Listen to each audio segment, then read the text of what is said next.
Ladies and gentlemen, we once again welcome you to Joey Seaver Stadium. At this time, we ask that you please rise. Gentlemen, remove your caps. Current and former service members may render a salute as we honor America with a playing of our national anthem.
And now, ladies and gentlemen, let's meet today's starting lineups. First, for the visitors, the Cedarville Yellow Jackets. Leading off and playing in center field, number 3, Chris Montez. Batting second and catching, number 28, Caden Wild. Batting third, the shortstop, number 1, Eli Henderson. Cleanup hitter and third baseman, number 33, Graham Ward. Batting fifth, the right fielder, number 14, Grayson Weichel. Batting sixth, the first baseman, number 25, Max Doepker. Batting seventh, the designated hitter, number 15, Grant Poindexter. Batting eighth, playing second base, number 5, Cooper Martin. Batting ninth, the left fielder, number 11, Micah George. The starting pitcher for the Yellow Jackets is number 55, Jensen Wagoner. Happy to be joining you here on the Eagles Sports Network from Joey Seaver Field in cold Talbot, Tennessee. Lakeway Christian Academy, Carson-Newman against the Cedarville Yellow Jackets. And a change of venue because Silver Diamond Baseball Complex, the infield turf, the outfield grass, so it's still covered in snow here at Lakeway Christian, all turf field for the Lions. So a pretty nice complex here that Carson-Newman gets to play host to Cedarville in the first game of what should be a 3-game series, barring any weather that happens here tonight. Talbot, Tennessee, a cold 42 degrees, feels like 28 with the wind. It's blowing about 14 miles an hour is what my weather app says, and it's blowing from right to left, so not really helping nor hurting anyone out there, but definitely going to be something for the outfielders to take into account. Carson-Newman kicking things off. Ryan Higgins will be your starting pitcher on the mound, and Chris Montes de Oca, the one to get things going for the Yellow Jackets. Cedarville coming off a victory over LMU. They split the series just last weekend in what was a very cold weekend here in East Tennessee. They were down in Harrogate as well, so making the trip all the way from Ohio to come down here and play some baseball. Getting ready to go here from Joey Seaver Field, Carson-Newman in the white pinstripes with the orange lettering, and the Cedarville Yellow Jackets in their navy jerseys with the yellow lettering, gray pants to go along with it. Montes de Oca, lefty, steps into the box. Hands high, and Higgins eyes him down, looking for the first pitch. Higgins' his second start here as he fires a fastball straight down the middle. That's a strike. So 0-1 count on Montes de Oca. Higgins in his second start. He started on Friday against the Charleston Golden Eagles. Ended up pitching 5 innings there, letting in 2 runs, but 2 hits to go along with it as Montes de Oca grounds one sharply to the second baseman in Nathan, and he tosses it over to Floyd for the first out.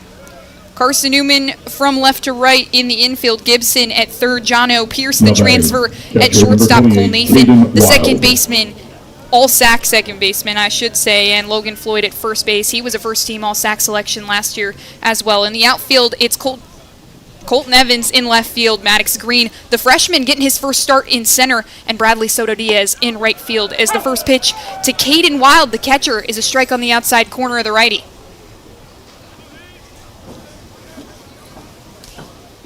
Higgins doing a good job working off contact in that Charleston game, as well as the second pitch is a slider to the outside corner that hits again. 0-2 count on Caden Wild. Was an all-GMAC second teamer last year, one of this team's best hitters. Pitch on the way from Higgins as it's off towards second base again. Nathan gloves it down, over to Floyd for the second out of the top of the first. Eagles lineup definitely dangerous in those games against the Golden Eagles, getting things going in Tom Griffin's squad. So good last year on offense. They've continued their hot start. Brings up the shortstop, Eli Henderson, one of the veteran returners to this Yellow Jackets team. The junior California native was 3 of 4 in game 1 of the season. One of the only players on this team with an extra base hit at the moment. He digs in from the left side, and Higgins fires an outside pitch on the lefty for ball 1.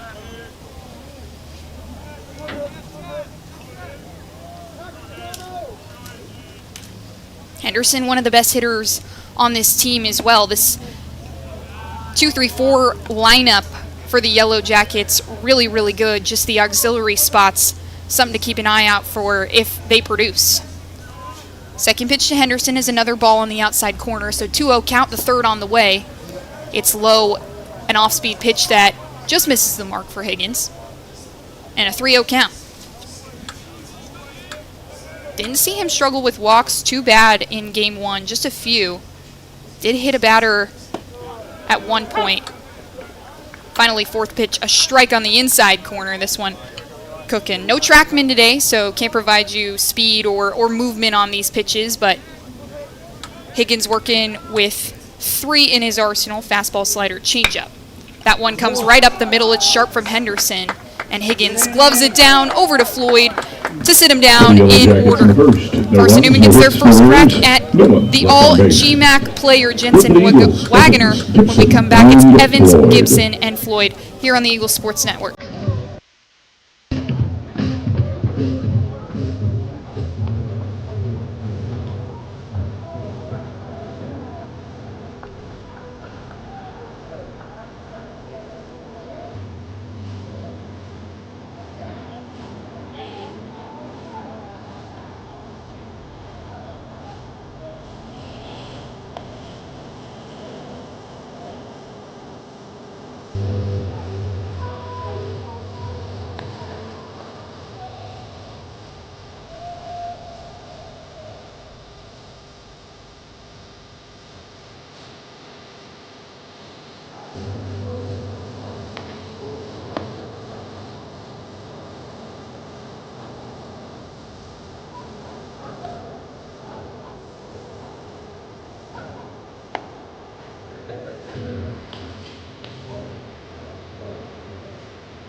Leading off,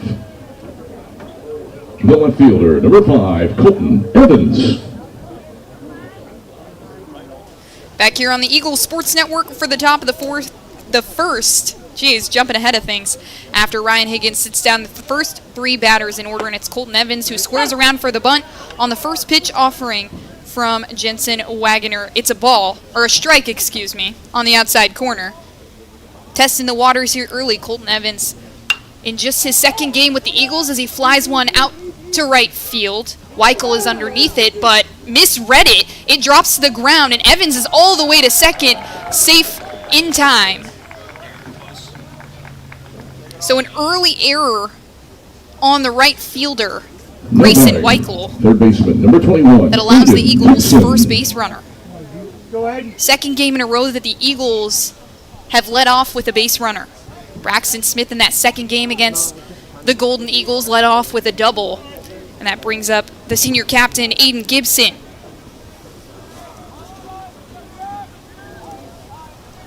Gibson steps in from the right. Wagner fires and misses low on Gibson for ball one. Defensive alignment for the Yellow Jackets, it's Ward at third base, Henderson at shortstop, Martin at second, Depker at first base. In the outfield from left to right, George, Montez de Oca in center, and Weichel in right field. Second pitch to Gibson is inside, and two inside for ball two.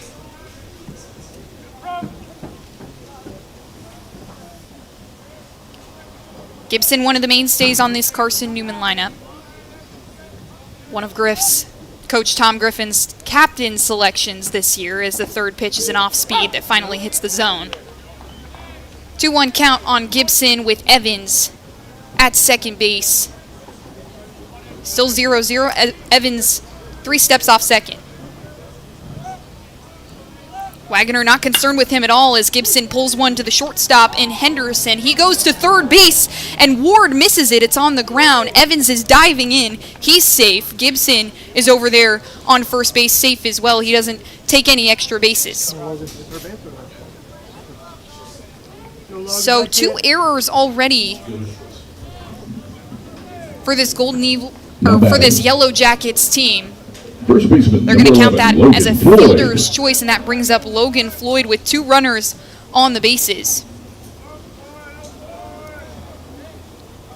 Floyd, the player of the game in the second game against the Golden Eagles, as he watches the first pitch inside for ball one.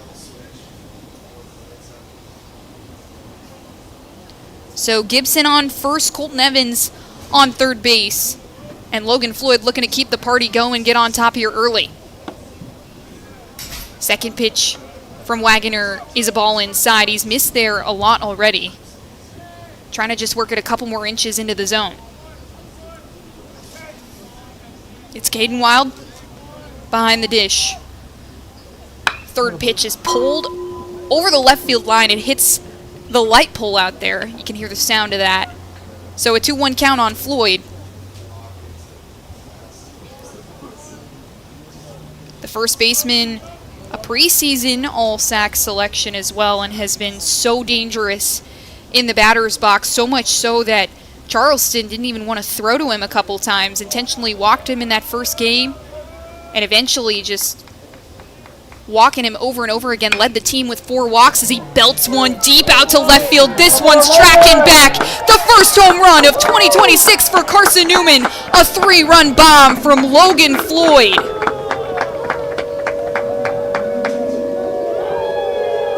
Make it 3-0 against the all-GMAC pitcher. And Logan Floyd launches one deep over left field. His 10th home run of his Carson-Newman career.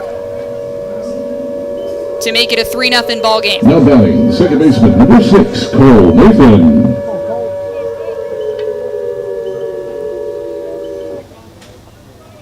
So count it for a couple RBIs for Logan Floyd. Continuing to make a case of why he might be an All-American selection. Nathan steps into the box. He's hitting cleanup today and looks to continue capitalizing on Wagner. This Yellow Jackets team, too, Wagner was the pitcher who led the team in fewest home runs. In fact, so a rare one. Fewest runs allowed for Wagner, fewest home runs allowed.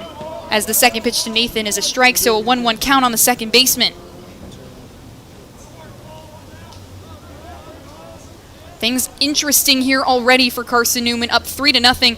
Bases are clear for Cole Nathan. Third pitch from Wagner is a ball.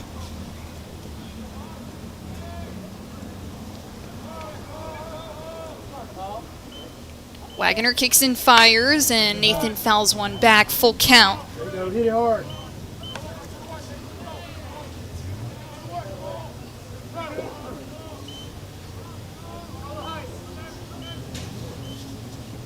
Sophomore with 9 at-bats over the first series. That leads this Carson-Newman team. And he takes the next pitch inside. He dodges out of the way and will take his base. This Eagles team really good at being selective in the batter's box, too. 20 walks over the 2 games in the first series they played, as Caden Wild will go have a conversation with his pitcher and Jensen Wagoner. Wagoner was really, really good last season, an all-GMAC selection. Was a D2 baseball preseason All-American even. Last weekend he threw a couple innings against LMU and wasn't super successful though. 4 runs, 5 hits, a couple of walks. So a 6 ERA for the senior. Not a great way to start out your season after he was a Midwest region first team, all GMAC second team selection. Did a lot of good things for this Yellow Jackets team and finding struggles early. That brings up Bradley Soto Diaz, the right fielder. Transfer in as he lines one right up the middle. It's going to fall in left center field. Continues to curl to the left side of the field as Nathan makes his way all the way to third base. And Soto Diaz, another hit in a Carson-Newman uniform. He's been so effective and a power bat for the Eagles.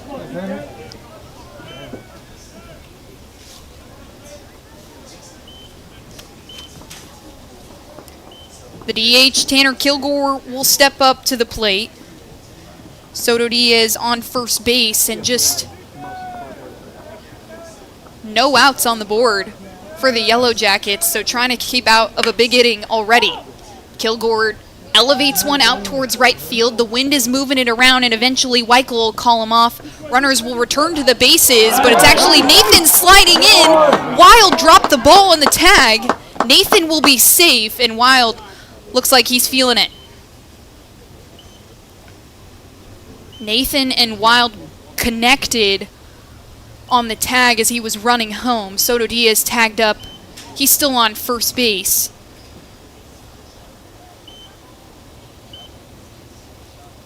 So a sac fly for Taylor Kilgore. That will bring up the first out for the Yellow Jackets. As we get Caden Wild checked out by one of the athletic trainers behind the plate. Looks like he's shaking out that left ankle, kind of took a tumble. Him and Nathan almost collided. Nathan's helmet went into his chest plate and it didn't look super comfortable.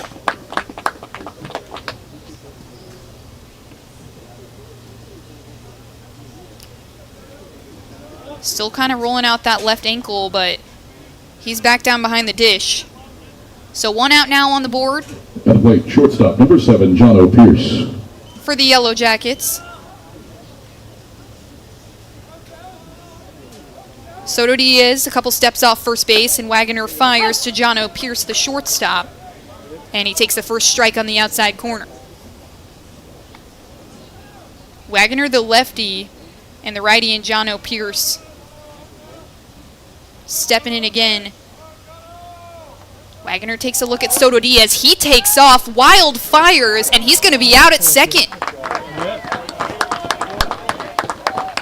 Soto Diaz caught stealing, trying to use his speed.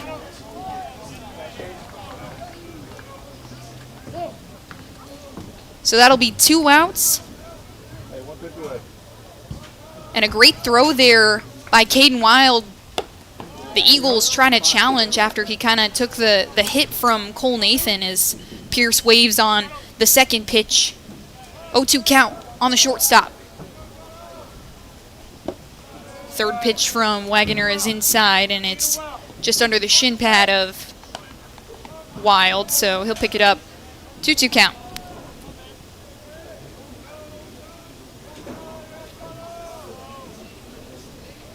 Eagles up 3-0. Here comes the pitch. Pierce swings and misses. Wagoner's first strikeout of the day, and it ends the inning. Keeps things 3-0. 4-0, excuse me, after Logan Floyd's 3-run bomb. And then the sac fly from Tanner Kilgore that brought Cole Nathan around the score. So the first 4 runners for Carson-Newman score. And we'll be right back here in the top of the second to see if the Yellow Jackets can respond.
Ward, Weichel, and Depker up for the Yellow Jackets as Higgins fires at Graham Ward, the third baseman. It's a strike on the outside corner. A fastball that was coming in hot. Graham Ward, the freshman for this Yellow Jackets team, hitting cleanup today. He eyes down Higgins, and the second pitch is low and away for ball one. So a 1-1 count on Ward. Eagles up 3-0 right now after the 3-run bomb from Logan Floyd, his 10th of his Carson-Newman career. As Higgins delivers the third pitch, an off-speed one that's chopped towards the shortstop and Pierce. He makes the throw to Floyd, who stretches to his left and makes the snag.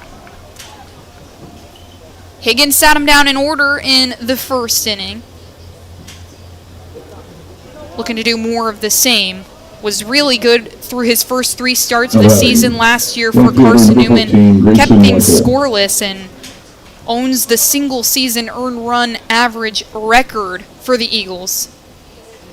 .83 ERA last season as an Eagle, as Weichel waves through one for strike one.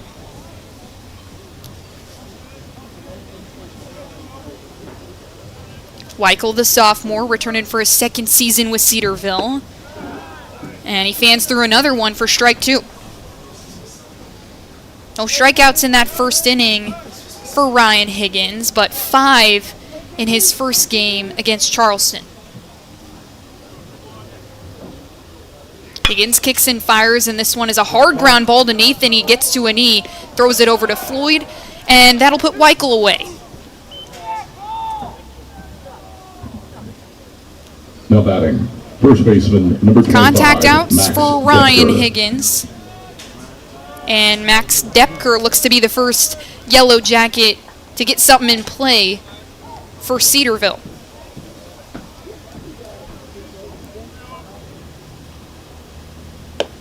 Depker watches the first one by. It's a strike on the fastball.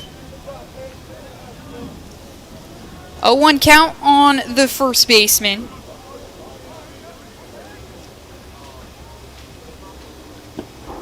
Check swing on the second pitch, but it's an off speed on the outside corner. He holds off successfully.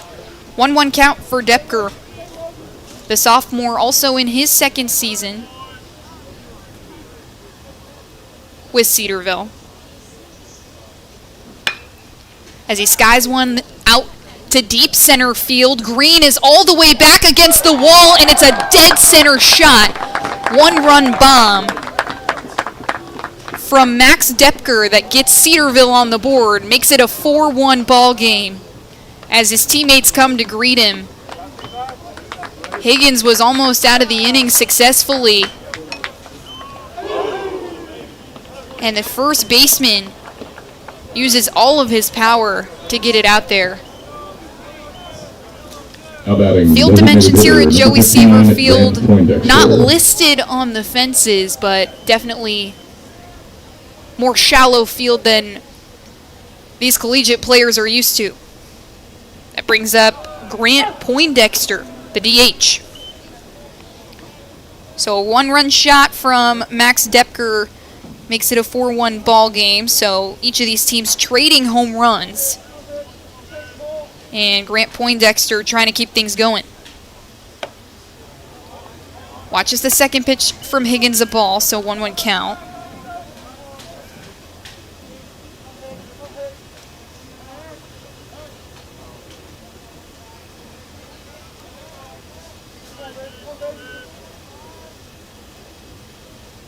Depker's second home run is the third offering from Higgins, is a ball on the inside corner. Lots of lefties for this Cedarville squad. Poindexter, one of them.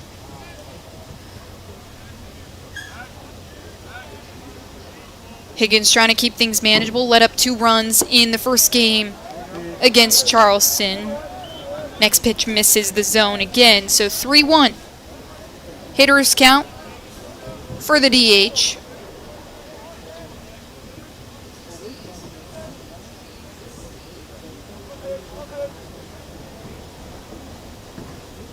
Waves his bat from the left batter's box and check swings at a high pitch, but a strike nonetheless.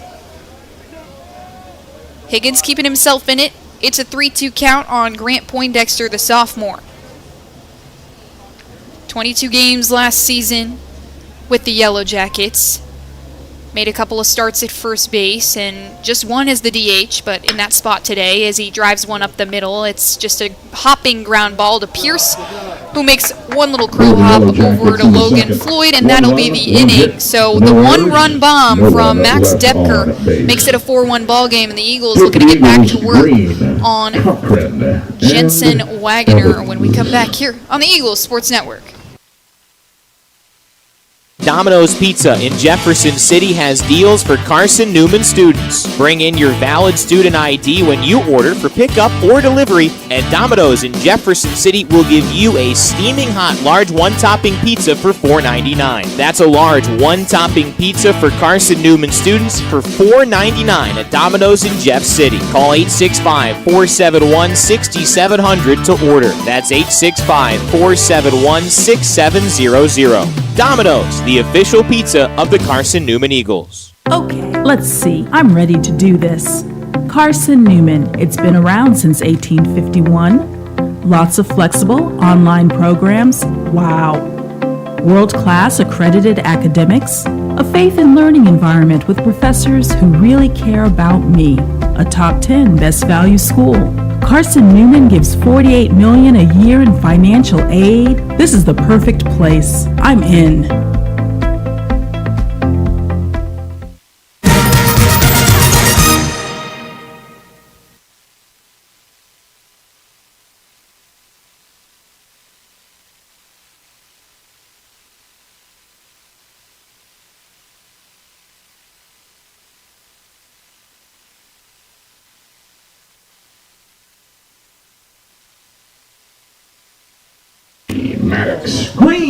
Rain starting to come down here at Joey Seaver Field in White Pine, Tennessee, as Jensen Wagner continues in his second inning of work after the 4-run first inning, and the first pitch to Maddox Green is a strike on the fastball. Green in just his second game in an Eagles uniform, as the second pitch is a ball down the middle, 1-1 count on Green. Second game with the Eagles, the freshman also playing football for Carson-Newman, so didn't see time in that Orange and Navy World Series. The third pitch misses outside on the off-speed.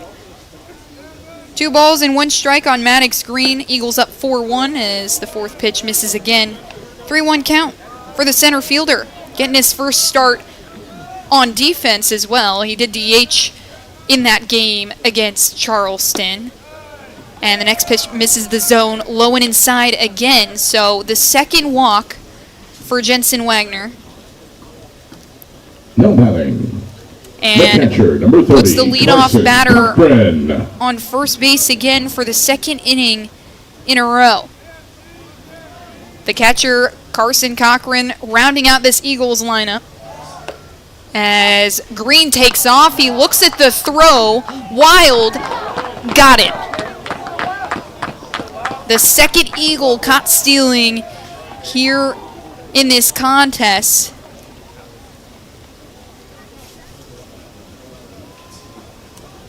Caden Wild firing from behind the dish. And so that clears the bases, one out on the board. And the breaking ball from Wagoner misses. So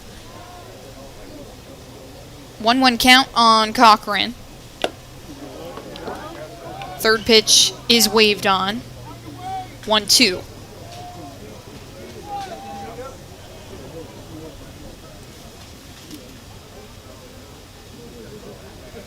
Cochran, the redshirt sophomore. A soft little blooper to the second baseman, Martin. It's over to first. Depker has it safely, and Cochran goes down. That'll bring up the top of the order in Colt Evans, the left fielder. He led things off, made it all the way around to score after Weichel in right field dropped a pop fly. The wind kind of moving the ball around in the air, and then the rain starting to come down as well, limiting some visibility. Incredibly cold here in East Tennessee. As Evans watches the first pitch, it's on the outside corner, a fastball that is called a strike by Marcus Wilkie.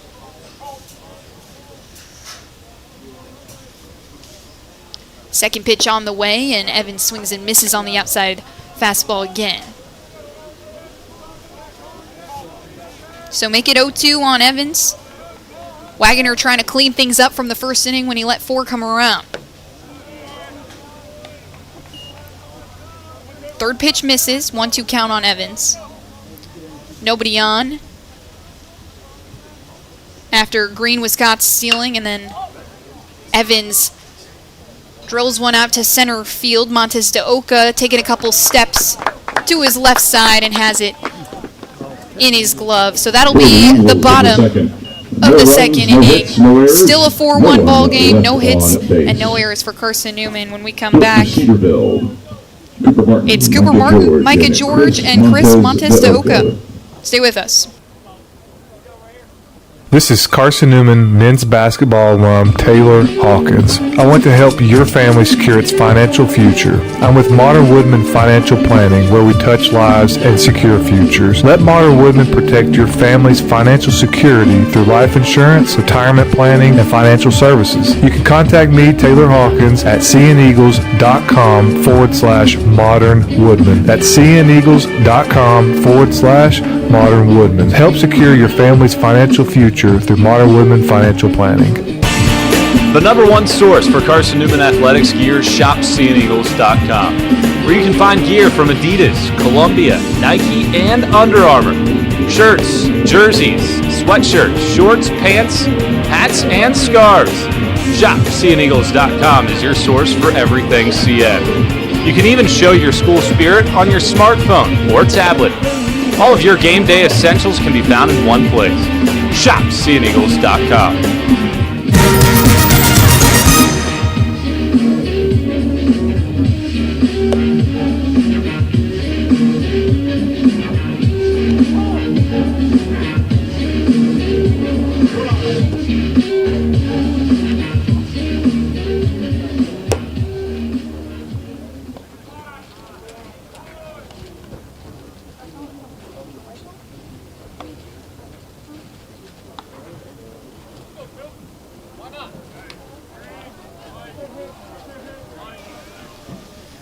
Cooper Martin, the second baseman, steps in from the right side. Ryan Higgins back for his third inning of work. 4-1 ball game, Eagles leading by 3 as Higgins delivers to Martin. A half swing, yes he did go, strike 1. Higgins, 5 innings in his first outing of 2026. Did good work, and then Jackson Underwood coming in to clean things up as Martin skies this one out to shallow left field. Pierce is back on his left shoulder, but eventually makes the catch and that'll be out number 1 of the top of the third.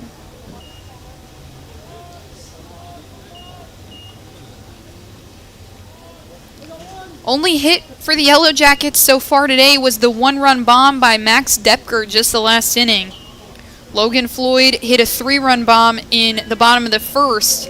Depker responds with one of his own. And here's Micah George, the left fielder. George watches the breaking ball for strike 1. Lots of sophomores in this lineup for the Yellow Jackets. Super young team. As the fastball is way outside into the other batter's box for ball 1 on George. 1-1 count with 1 out on the board. Higgins let up just 2 runs in his first start, trying to keep things more the same. Fires the fastball into the other batter's box. Yet again, this one is picked off the ground by Cochran behind the dish. Make it 2-1 on George. 44 games last season for George as a freshman, 42 starts in the outfield during his rookie season as he goes sharply over to Logan Floyd, who gloves it down. Skipped a couple times, and that'll be out number 2. So lots of contact for the Yellow Jackets, just not quite finding anything just yet aside from that home run from Depker. Wind kind of blowing out towards left field, so helping right-handed hitters. And the top of the order due up now. It's Chris Montes de Oca, the center fielder. Hit a ground ball to second base in his first at bat. And he takes the first pitch, a strike down the middle from Higgins. 0-1, second pitch on the way. Misses a little low. 1-1 count on Montes de Oca.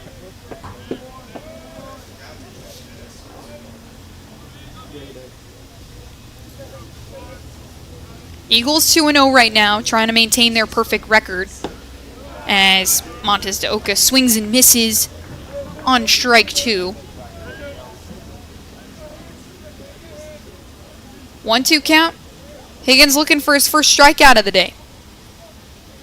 Had 5 in that first game. Hasn't had one yet. Wiggles his glove. And now fires. It's a slider that's just wide of the third base side, but they're going to call it a fair ball. Evans all the way to the left field wall. He didn't even realize that it was fair. He hits his cutoff man in Pierce. And Montes de Oca is in standing up at second.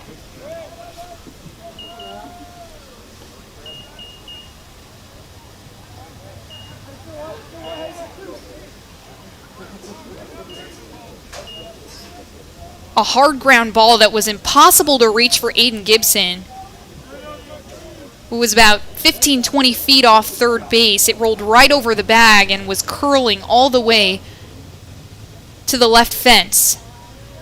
So Caden Wild will get a chance to drive in a runner. Higgins takes a look at Montes de Oca and fires the first pitch to Wild. That's a ball that misses way outside. 2 outs on the board for the Eagles, trying to keep things scoreless here.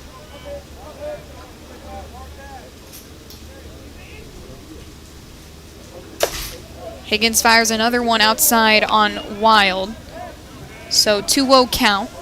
Trying to keep things out of the reach of the Yellow Jackets, and Wild not a batter you really want to mess around with. Was an all-conference selection last year, and Cedarville's best bat last week is Higgins fires over to second base. Montes de Oca was a couple steps off, nearly got him. Just got his hand underneath the glove of Cole Nathan. So he's still safe on second. Caden Wild in the box. He has a 2-0 count. 2 outs on the board for the Eagles defense.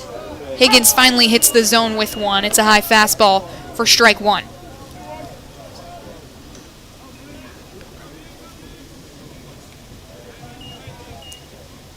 Lots of Californians in this lineup for Cedarville as well.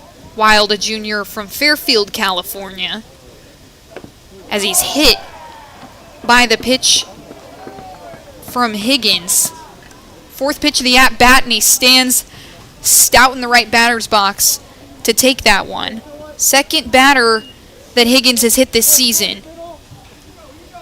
And puts runners on first and second with 2 outs for Eli Henderson.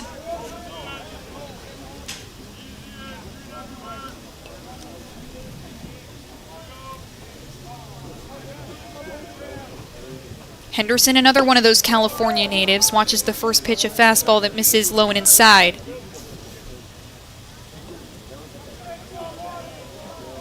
Wild on first, Montez de Oca on second. There's 2 outs on the board for Carson-Newman, trying to keep this top of the second scoreless. Top of the third, excuse me. Slider to the lefty in Henderson, misses again, so 2-0 count on Henderson. Hit a ground ball right up the middle to Higgins in his first at-bat. Trying to make his first contact of the day. Hasn't had a hit, though, since the first game against LMU. He was really good in game number 1. 3 for 4 in that game, and game 2 was 0 for 5. Swings and misses on the third offering from Higgins. 2-1 count.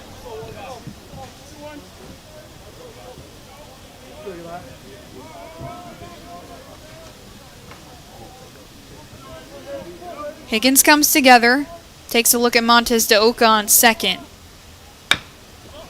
And this one just a soft one outside the first base line.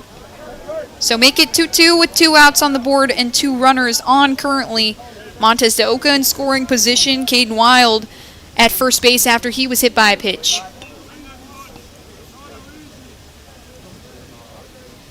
Henderson, the most experienced batter in this Yellow Jackets lineup here in 2026. 9 at-bats over the 2 games against LMU. Cedarville split that series with the Rail Splitters. Slider on the outside corner of the plate misses, so a full count for Henderson.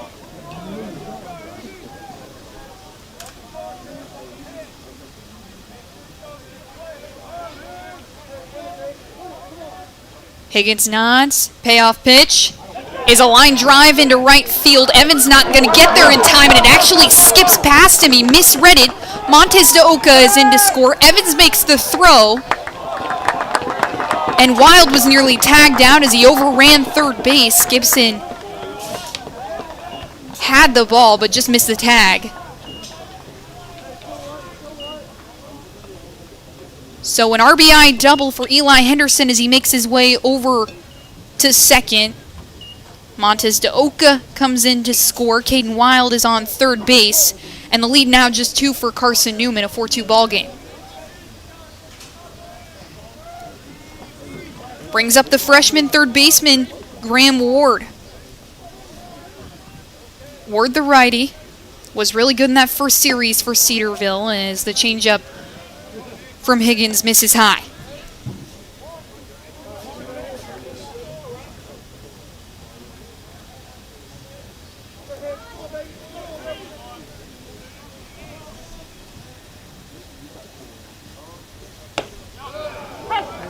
Higgins fires the fastball, a heater for strike 1, so a 1-1 count on Ward.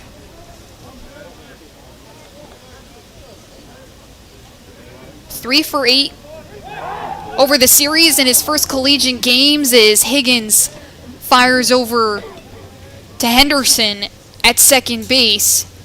But Cole Nathan dropped the ball. Would have had him on the tag. Henderson, not even paying attention. 2 outs on the board for the Eagles. 1 run scored. This is consecutive innings now that the Yellow Jackets have scored as Ward fouls one back, so a 1-2 count on the righty. Hey, win it here. Coming off that LMU series where he gets his first collegiate hit. It was a ground ball to short. He ended up reaching second on a wild pitch, and Higgins strikes him out in a big spot. Runners at second and third, and Higgins gets him to go on the fastball. So a 4-2 ball game, and the dangerous part of the Eagles lineup up when we come back. It's Aiden Gibson, Logan Floyd, and Cole Nathan here on the Eagles Sports Network. When you're sick and tired of fast food and need a fresh home-cooked meal, turn to Lisa's Country Kitchen. Lisa's been cooking up her fresh, never-frozen food for the Lakeway area for more than 15 years. Lisa's cares about her customers. You may enter a stranger, but you'll leave a friend. From foot-long hot dogs to juicy steaks, Lisa's has the best food for the best prices. Lisa's Country Kitchen on Route 92 off Old Andrew Johnson Highway. The best food for the best prices. Serving East Tennessee for 40 years, Magaha Electric is the perfect choice for all your electrical projects. Magaha Electric specializes in commercial, retail, manufacturing, residential, and industrial contracting needs. Magaha Electric can provide superior service, technical know-how, and realistic budgeting for any size project in a timely, cost-effective manner. Visit MagahaElectric.com for all your electrical contracting needs. Magaha Electric, your East Tennessee electrical contracting source.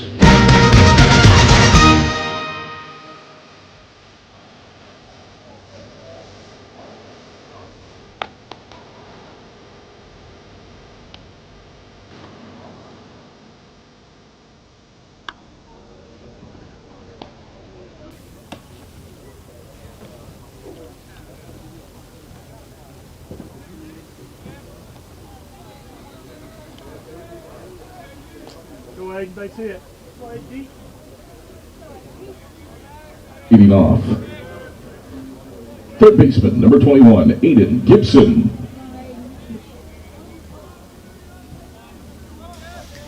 Aiden Gibson leads things off here in the bottom of the third for the Eagles, and Wagoner fires. Gibson squares around a butt and he pulls back on a strike. 4-2 ball game. Carson-Newman in the lead right now. Yellow Jackets doing a good job scoring in consecutive innings. They did the very same against LMU. Didn't go away against the Rail Splitters as Gibson watches the second pitch on the outside for ball one.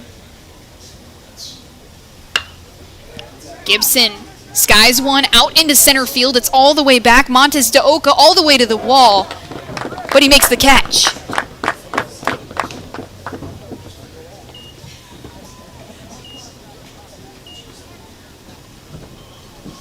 So one out on the board for Jensen Wagner, who has been really good since that first inning. Logan Floyd, who's up at the dish now, hit a home run in his first at-bat to bring 3 in to score. Cole Nathan would end up scoring on a sac fly from Tanner Kilgore. And Floyd watches the first pitch, a strike.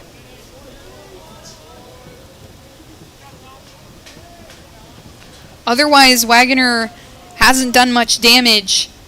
Let a walk in as Floyd hammers one out to shortstop. Henderson leans back and makes the snag, but then on the wild throw, Floyd reaches, and he'll take second base after that ball rolls into the dugout.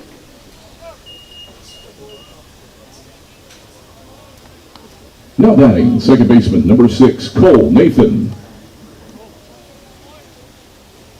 Floyd has reached base in 38 games straight, creeping towards that 40 mark.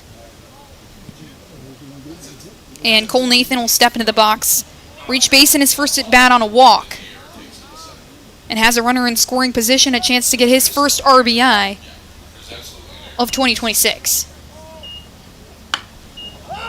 Nathan elevates one back. Wild is tracking it, and he makes the catch as he falls to his knees. Floyd luckily was paying attention, and he'll stay at second. Great catch by Caden Wild. Did a little Michael Jackson move up against the netting here at Joey Seaver Field for out number 2. Now batting, right fielder, number 34, Bradley Soto Diaz. Bradley Soto Diaz will return to the plate. He hit a line drive out to center in his first at-bat, but then his time on the bases was ended short after he was caught stealing. He fouls back the first pitch from Wagoner. A 1 count on Soto Diaz. Transferred over from William Penn just last season, but also spent 2 years at Cayuga Community College. Shout out upstate New York. Takes pitch number 2, low and inside for ball 1. So a 1-1 count on Soto Diaz.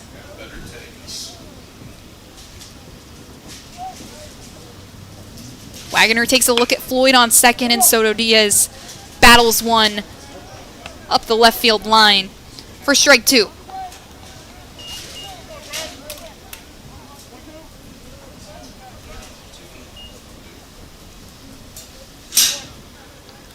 One and 2 on Soto Diaz. Wagoner trying to keep things clean since that bottom of the first. 2 looks at Floyd, make it 3. And Wagoner fires. Nearly hits Soto Diaz. It's an inside fastball that misses. 2-2 count on the right fielder. Playing in his final season, the senior from Florida chooses suspended here with Tom Griffin and Carson-Newman. Hard ground ball to the shortstop Henderson. He's going to go over to first base. A throw that comes up short takes 1 hop, and Depker has it safely, so the third out away. No blood for Carson-Newman. Yellow Jackets have scored in consecutive innings, and Eagles held scoreless since the bottom of the first. And we'll be back here with Cedarville's lineup when we come back on the Eagles Sports Network. There's something about a small community that unites us, whether it's cheering on our favorite team or the way we come together in a crisis. Small communities are made up of people with big hearts. We're dedicated to hard work and innovation through sunny days and stormy nights. AEC is always here, powering the people and the places that make our community a spectacular place to call home. AEC, power what matters most. Insurance, it's about people, not things. It's about security. It's about confidence. It's about relationships. It's about trust. It's about you. As a local independent agent, Bible Insurance Agency can design an insurance program that's just right for you and your family. Give the people you love safe, sound, secure protection from Auto Owners Insurance. Call Bible Insurance Agency 423-586-4320 or go by 1600 East Andrew Johnson Highway in Morristown.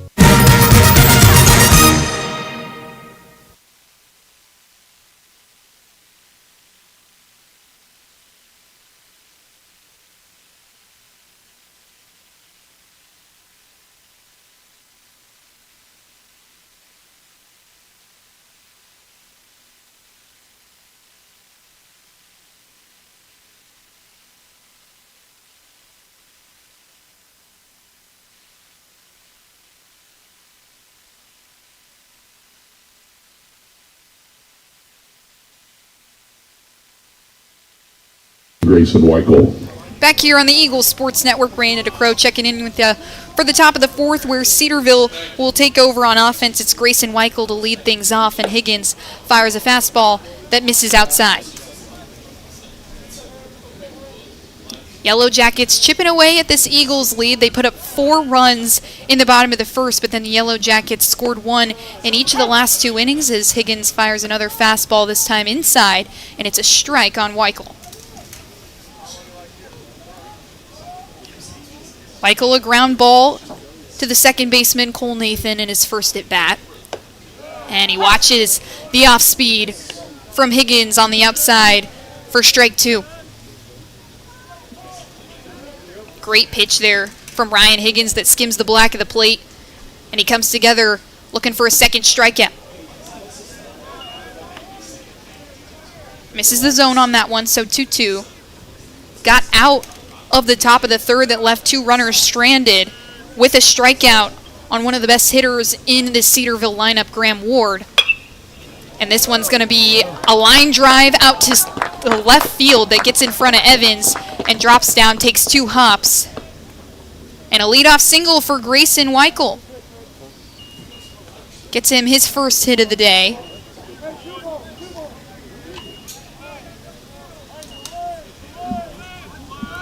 And brings up Max Depker.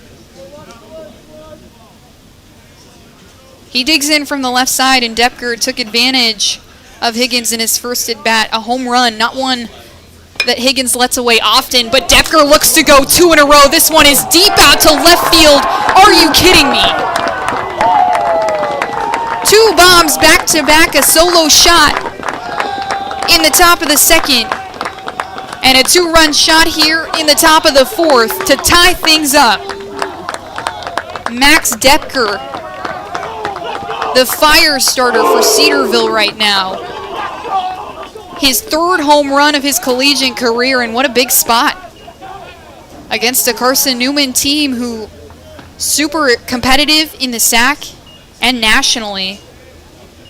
And off Ryan Higgins, of all people, someone who doesn't let a lot of free runs go. So a 4-4 ball game now, we're tied, and Grant Poindexter is at the plate. He watches the first offering from Higgins for ball 1.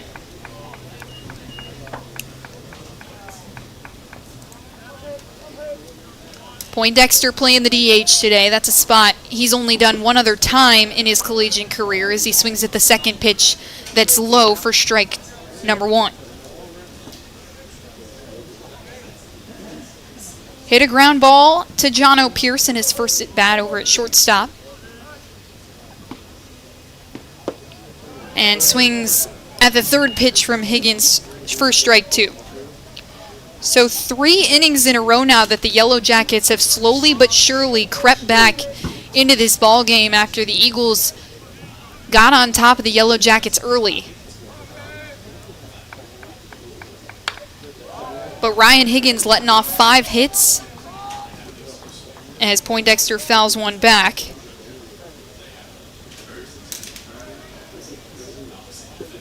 These Cedarville hitters have been incredibly aggressive, swinging and making contact. Poindexter dodges out of the way of an off-speed pitch from Higgins. It's a ball. 2-2 count on Poindexter. Nobody on and nobody out.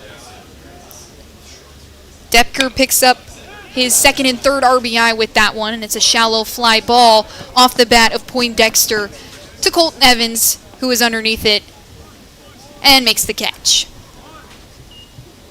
Now batting, second baseman number 5, Cooper Martin. So 1 down now for the Eagles here in the top of the 4th. And Cooper Martin, the second baseman, who led things off in the top of the 3rd, gets his second look at Higgins. First pitch is a strike on the outside.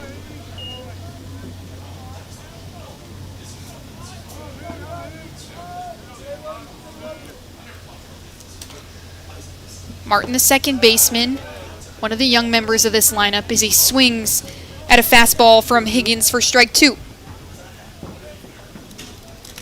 Higgins went 5 innings in his first appearance for Carson-Newman in 2026 and let off 5 hits, but he strikes out Cooper Martin in this at-bat. Higgins' second strikeout of the afternoon. Gives Carson-Newman their second out here in the top of the 4th. And it's the 9-hitter, Micah George, the left fielder, on the right side now as Higgins fires a fastball down the middle for strike 1. George hit a ground ball to Logan Floyd in his first at-bat. That was the second out of the inning there in the top of the 3rd, and he makes contact with one, but it dribbles towards the Carson-Newman dugout for strike 2.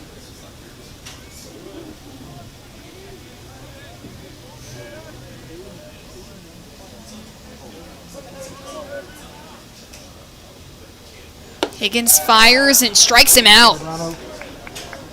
High cheddar, and Micah George falls for it.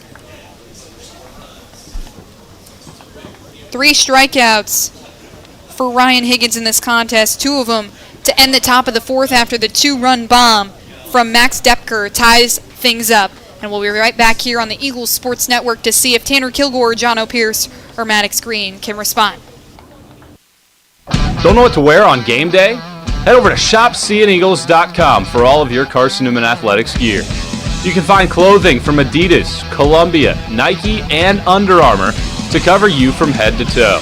ShopSeeingEagles.com also has duffel bags, backpacks, jewelry, pet supplies, and gifts. Don't waste any more time. Prove you are the ultimate Carson-Newman fan with the official gear of the Eagles at shopseeandeagles.com. Visit today. Dorm food got you down? Need a home-cooked meal? Then Lisa's Country Kitchen is for you. Lisa's Country Kitchen has been feeding Carson-Newman students for 15 years. Lisa's has a family-friendly atmosphere all day long, from the morning with their $2.99 breakfast specials to dinner with Lisa's fresh, never-frozen steaks. Carson-Newman students get a 10% discount with their student ID. Lisa's Country Kitchen on Route 92 off Old Andrew Johnson Highway. The best food for the best prices.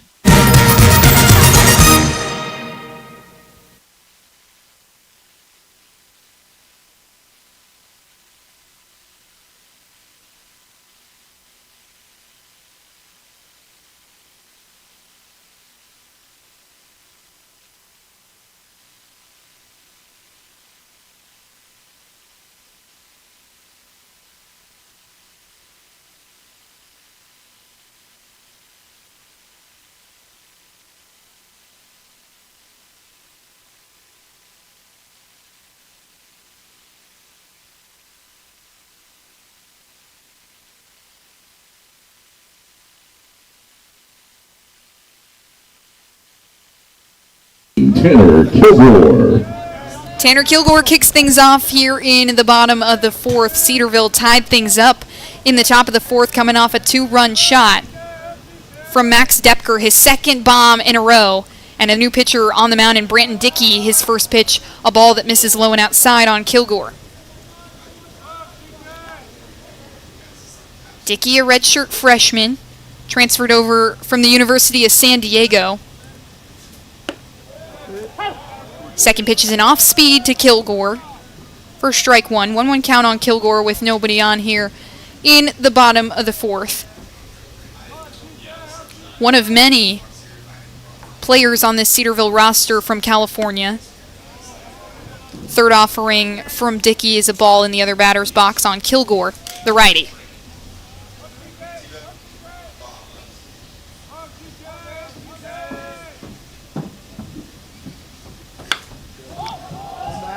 Kilgore elevates one just behind the plate. Wild, who already has made a catch, makes a second one.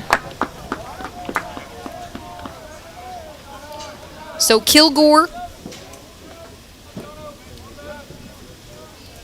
0 for 1 today.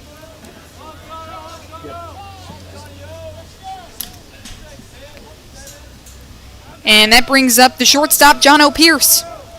Struck out in his first at-bat. Gets his first look at Branton Dickey. Jensen Wagner, the starting pitcher, is the first pitch to Pierce is high for ball one. Wagner let 3 runs in, 2 walks in 3 innings pitched. And an off-speed pitch on the inside misses for ball 2.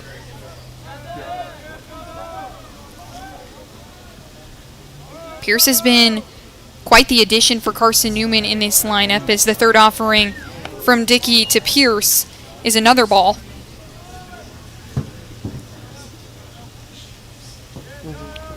So 3 straight from Dickey, and Pierce looking to take a free bag here. Dickey will respond with a fastball that hits the outside corner of the plate for strike 1. But Pierce, such a major addition to this lineup. His teammate Aiden Gibson calling him the full package. High fastball on Pierce is called a strike. He had tossed his bat was taking his base. Instead, we'll have to stick around for the payoff pitch.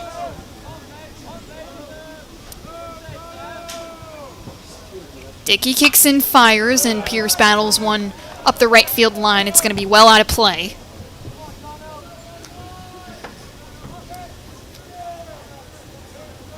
Eagle batters quite selective, 20 walks against Charleston last weekend, as Dickey delivers, and it's into the other batter's box for ball 4. Free base for John O'Pierce, Branton Dickey's first walk of the contest, the third overall for Cedarville. Maddox Green. Brings up the freshman center fielder, Maddox Green. He also got a free base in his first at-bat. The freshman picking up his first start on defense here in this game. Playing center field.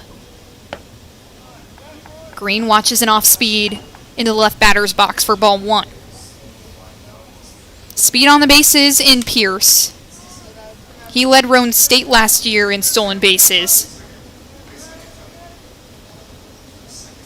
And Green, the freshman, trying to move runners around. Pierce darted off first base, looked like he was going to go. Green took the strike. Makes it a 1-1 count, 1 out on the board. The only out accounted for the fly ball to Wild behind the plate from Tanner Kilgore. We're tied at 4 apiece. Green squares around for the bunt. He pulls back. Pierce is dancing over there on first base, and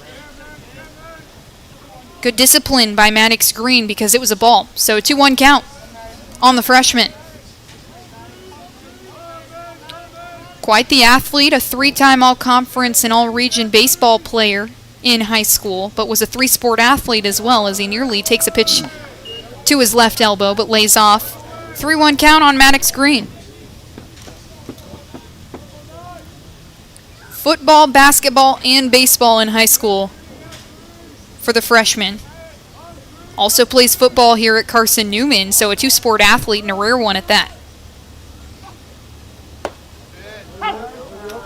High fastball from Dickey hits the zone, and another full count for the redshirt freshman, keeping himself in counts.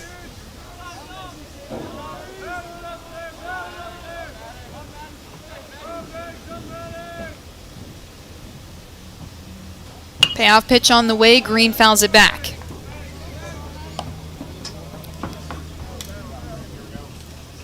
Second at bat in a row that's taken more than 6 pitches to solve. Carson-Newman won the first one. John O'Pierce took his base. He's over at first.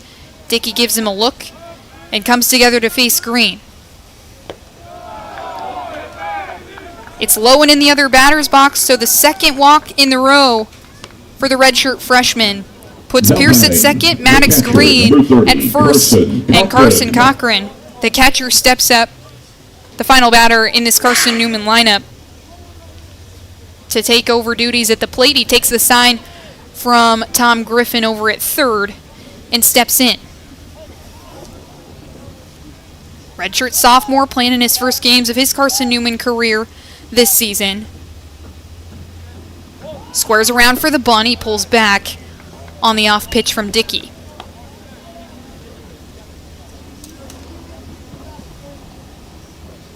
Cochran grounded out to second base in his first at bat, so he's 0 for 1 today. Latter half of the lineup for Carson-Newman, not seeing much action on the base paths.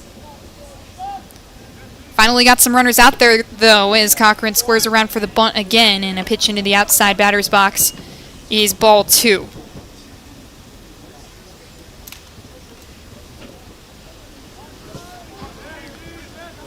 So now 4 walks for this Cedarville staff as the Eagles continue to rack up their walk statistics. Tom Griffin last week telling me that good hitting teams walk. Dickey checks Pierce over there at second, trying to keep him humble, and steps back up to face Cochran. The rain, should I say maybe mini hail, starting to come down here at Joey Seaver Field. Played in a snow game last weekend, so Carson-Newman used to this. So did Cedarville, as Cochran watches the fastball at his letters for strike 1.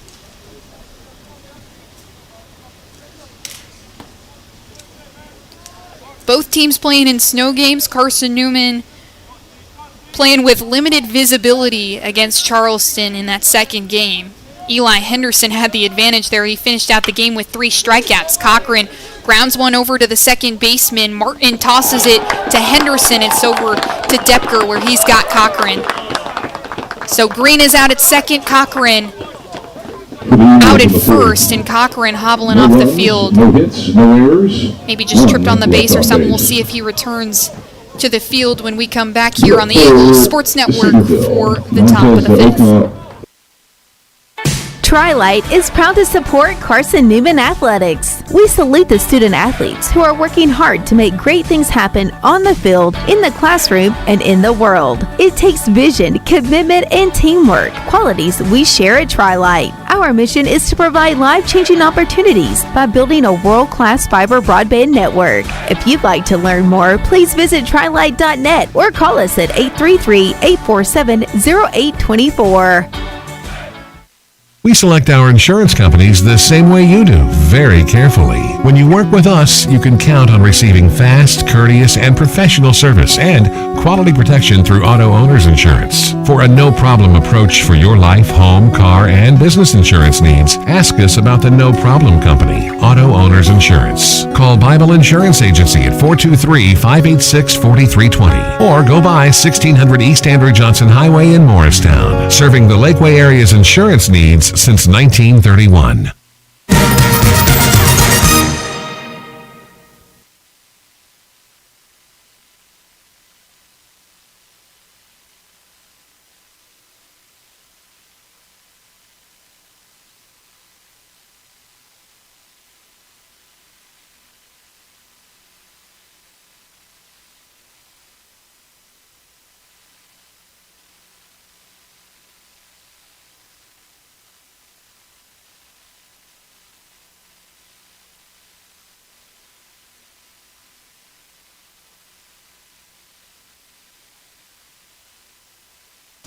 Back here on the Eagles Sports Network for the top of the fifth, we're tied at 4 apiece, and it's Ryan Higgins to return for his fifth inning of work.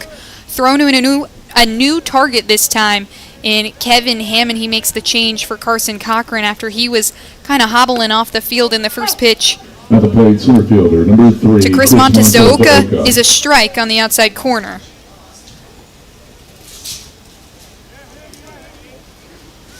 Montes de Oca 1 for 2 today. In his last at bat, hit a ground ball all the way out to left field that would allow him to get to second, as Higgins misses the zone on that one. So 1-1. Third pitch as Higgins works quickly is a strike on the inside corner this time. Higgins ended the top of the fourth with 2 strikeouts. Trying to keep putting feathers in his cap. 1-2 count. Higgins fires the off speed that misses low. Pitching staff telling me that Cochran, one of their favorites to throw to because he is such a small target, but Hammond so smart in the way that he calls the game. Montes de Oca, a short little dribbler that gets to Logan Floyd. Higgins will make the out himself. No! Montes de Oca safe at first base as he beats out Higgins. Floyd wasn't sure whether to go for it or let Higgins take it, and eventually Higgins will do it himself, but doesn't get there in time. Catcher, number 28, Caden Wild. So the infield single in Montes de Oca, 2 for 3 today. That brings up Caden Wild. He's 0 for 1 today, was hit by a pitch in his last at bat by Higgins.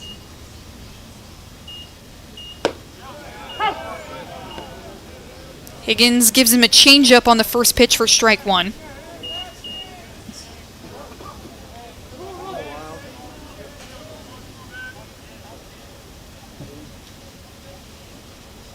And the junior swings and misses at the second pitch from Higgins for strike 2. 0-2 count on Wild.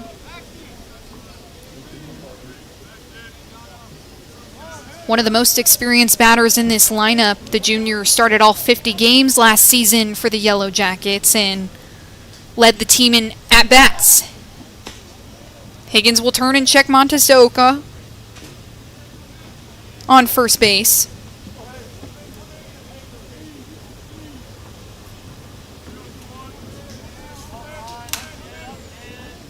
Yellow Jackets scored in 3 consecutive innings as the breaking ball misses the zone.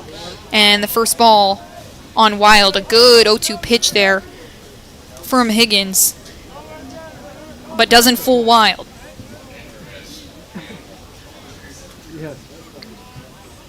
Wild hugging the inside line as Higgins throws over to Montez de Oca at first. Nothing there. Higgins approaching a pretty high pitch count in this contest, 75 pitches for the senior. Wild, a soft little ground ball over to Gibson, who makes the throw over to Nathan, and then to Floyd. And the 5-4-3 double play, unsuccessful. Wild is safe at first base. And the fielder's choice gets Montez de Oca.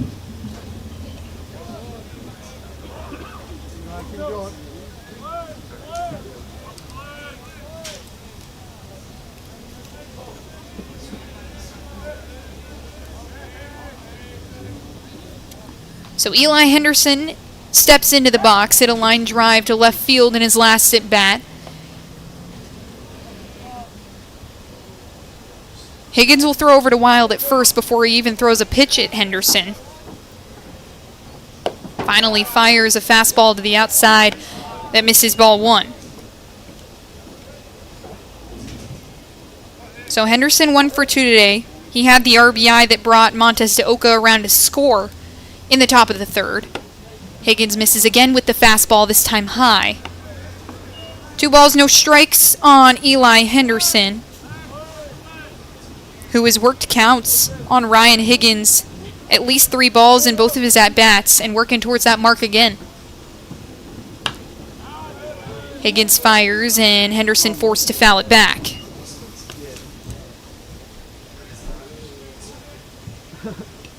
I know, right? Henderson last season was this team's leader in batting average. He hits in the 3 spot in this game. Last season was a second-team All-GMAC selection, and that's the second time in a row he's done that as he swings on a pitch. Evans darting over to the left field line to make the catch on the line drive. Wild is held up at first base. He thought it was getting down, and that'll be the second out on the board for Carson-Newman. Good job by Evans hustling over to the left field line to make that catch. And Graham Ward will step in. Freshman super successful last weekend, but is 0 for 2 in this game. Higgins fires a fastball that misses outside. 1-0 count on Ward. This is his 3rd look at Higgins. 3rd time through the lineup as the junior continues to fire pitches. He misses with the off-speed inside, and a 2-0 count. Talking to Coach Jason White before the game, he said, the pitcher's hands start to get cold out there as the weather continues to decline. Although the hail has cleared up as Higgins misses into the other batter's box on the breaking ball for ball 3. 3 balls, no strikes on Graham Ward, and Caden Wild is at first base. He reached on the fielder's choice. Finally a strike from Higgins, and it's skied into center field. Maddox Green looks comfortable with it as he takes a couple steps to his left and cradles it for the 3rd out of the inning. So finally Carson-Newman stops the bleeding. They cut off the Yellow Jackets. That's 3 innings in a row that they've scored. The first one in 3 innings they haven't scored. We'll be back here on the Eagle Sports Network for the bottom of the 5th. How do you know you're in a community, not just a town? Well, strangers smile as they walk by. They refill your coffee without you asking.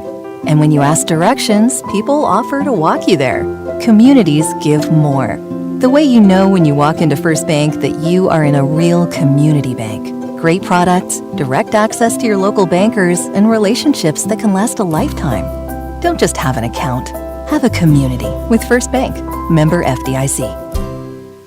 At InterDigital, we strive to be a leading provider of cutting-edge digital and marketing solutions.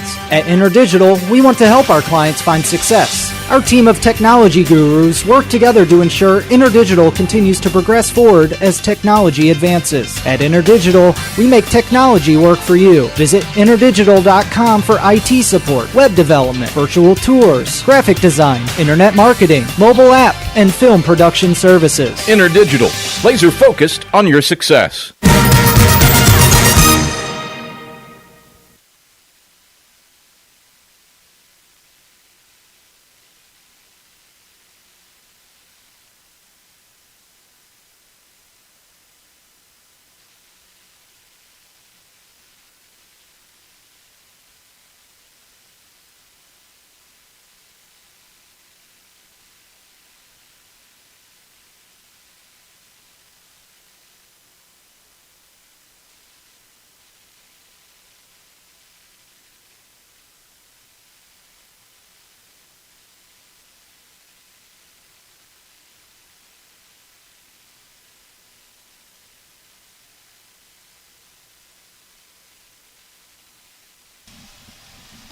Back here on the Eagle Sports Network for the bottom of the fifth.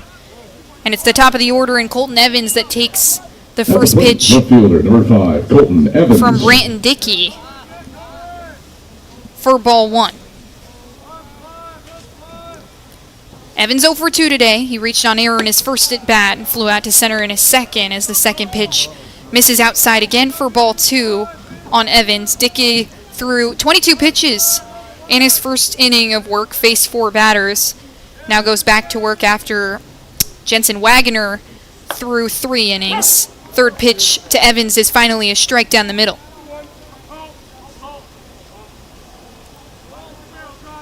Wagner, 3 innings pitched, 3 hits, 4 runs, 2 walks, and a strikeout his whole day. Next pitch from Dickey misses again on Evans, so a 3-1 count for the left fielder. And Dickey misses again. That'll be the 3rd walk for the redshirt freshman and the 5th walk from the Cedarville Arms today. Eagles with 20 walks last weekend against Charleston and Aiden Gibson. One of those players who is so selective. He's seen so much time in the batter's box for Carson-Newman. And the Yellow Jackets look like they're going to make a pitching change here, so we'll take a quick break here on the Eagle Sports Network. When we come back, introduce the new arm.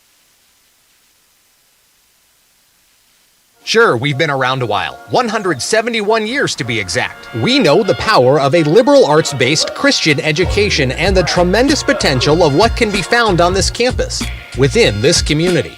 We are adventurers, dreamers, believers, passionate and compassionate, curious and clever, driven by a common purpose towards a common goal. I found my passion. I found purpose. We are Carson-Newman. What will you find? Domino's Pizza in Jefferson City and Morristown wants to help feed your business. When you're hungry at lunch, show your business card at Domino's in Jefferson City and Morristown when you make your purchase for pickup or delivery to get 25% off the entire order. That's 25% off your order at Domino's in Jeff City and Morristown when you show your business card. Call 865-471-6700 to get a pizza. Domino's, the official pizza of the Carson-Newman Eagles.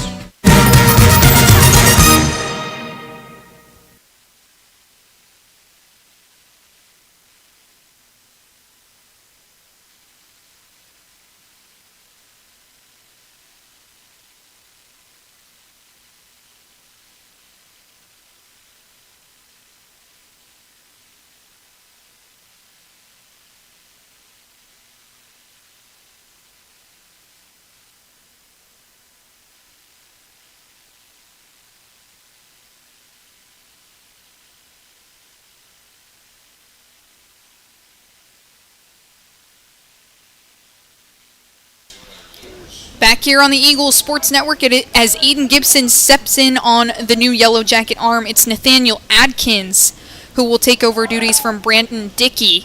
As Evans takes off to second, Wild fires and got him.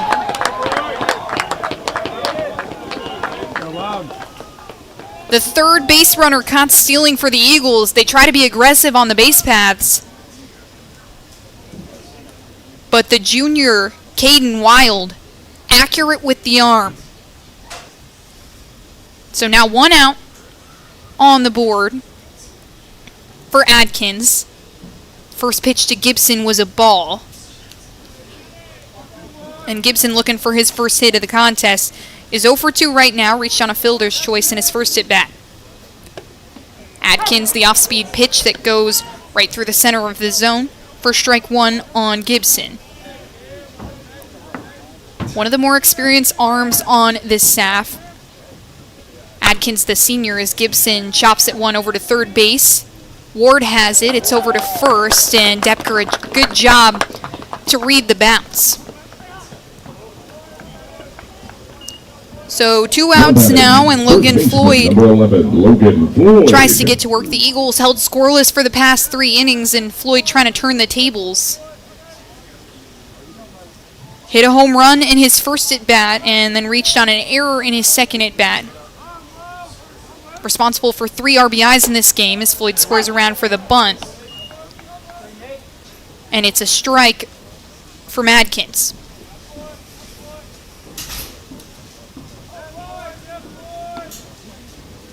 Adkins delivers again, and Floyd goes right up the middle, a ground ball that nobody's going to even try to reach. Floyd will make it over to first.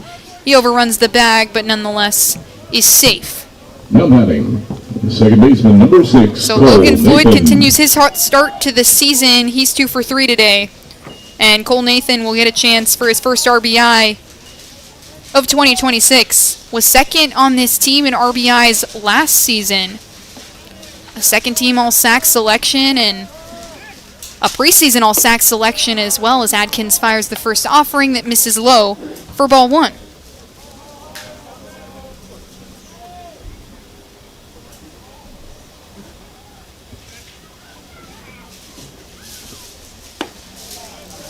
Fastball from Adkins as Wild tries to frame it to the outside corner of the plate, but Marcus Wilkie doesn't fall for it. So a 2-0 count on Cole Nathan. Walked in his first at bat and then hit a foul ball that Caden Wild caught behind home plate. Third pitch also misses the zone. 3-0 count on Nathan.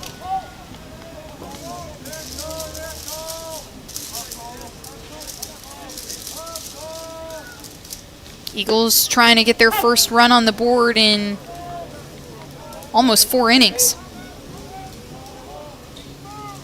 Adkins delivers a fastball right across the center of the dish for strike 1. 3-1 count. Adkins not concerned at all about Floyd on first, and the off-speed pitch hits on the outside.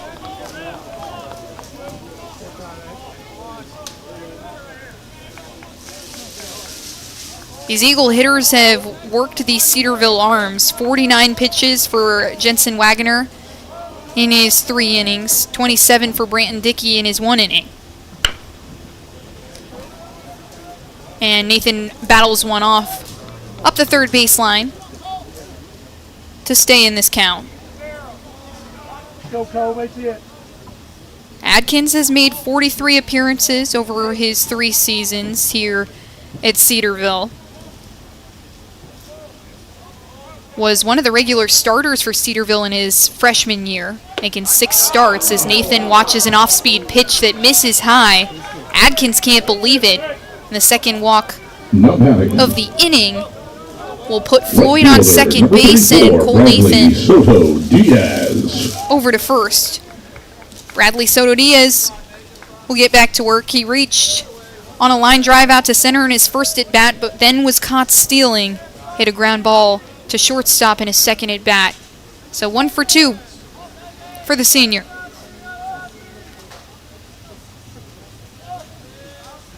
Adkins looks at Floyd. He's way more than a couple strides off second base, and Soto Diaz skies one out to right field. Weichel, who's already made an error, cleans up and makes it 3 outs for the Yellow Jackets. They continue to stay unscathed, and Carson-Newman hasn't scored in 4 innings since their 4 they put up in the bottom of the first. And we'll be right back here on the Eagles Sports Network to see if the Yellow Jackets can take the lead. Domino's Pizza in Jefferson City has deals for Carson-Newman students. Bring in your valid student ID when you order for pickup or delivery, and Domino's in Jefferson City will give you a steaming hot large one-topping pizza for $4.99. That's a large one-topping pizza for Carson-Newman students for $4.99 at Domino's in Jeff City. Call 865-471-6700 to order. That's 865-471-6700. Domino's, the official pizza of the Carson-Newman Eagles. Okay, let's see. I'm ready to do this. Carson-Newman. It's been around since 1851. Lots of flexible online programs. Wow. World-class accredited academics. A faith and learning environment with professors who really care about me. A top 10 best value school. Carson-Newman gives $48 million a year in financial aid. This is the perfect place. I'm in.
Branson Angel takes over duties for Ryan Higgins, in the first pitch to Grayson Weichel, the right fielder, is a ball on the outside. Higgins, 5 innings of work. He went 5 innings in his first appearance as well of the season. And Weichel rips one into shallow right field. Nathan takes a hop, looked like he was going to try and reach for it, instead does not. It falls in front of Bradley Soto Diaz.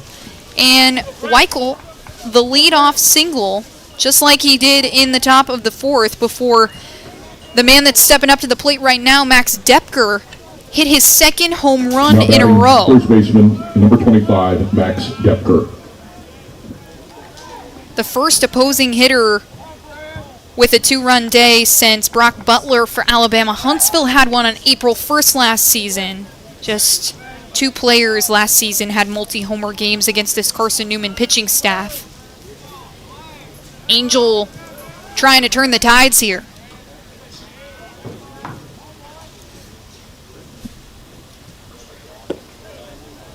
Angel with the off speed, and it misses low.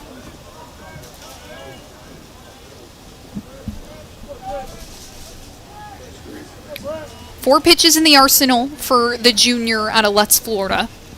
Fastball, curveball, changeup, and slider. He fires the fastball to the outside that hits for strike 1. Yeah, that's all right. We have the food here right now? Oh, I thought you were... 1-1 count on Depker. He's 2 for 2 with 3 RBIs. That's a line you'd like to keep going. Angel misses into the other batter's box on the lefty Depker. 2-1 count for the first baseman.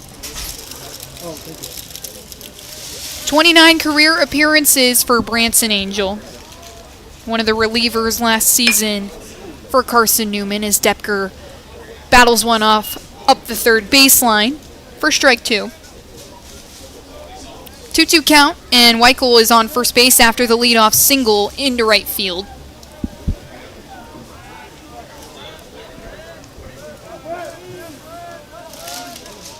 Angel, 35 strikeouts over his career, as Depker battles another one off.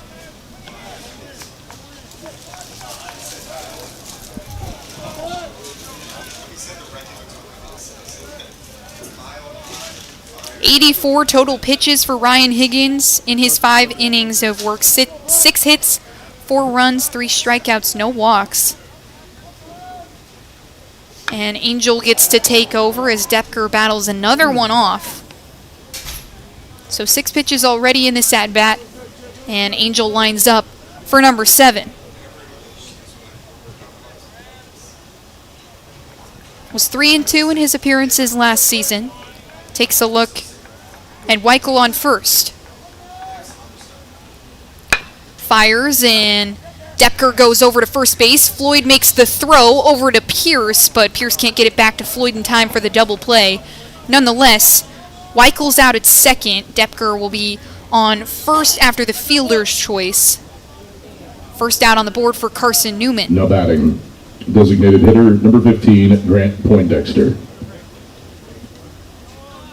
Grant Poindexter hasn't found success against Carson-Newman just yet today. He's 0 for 2.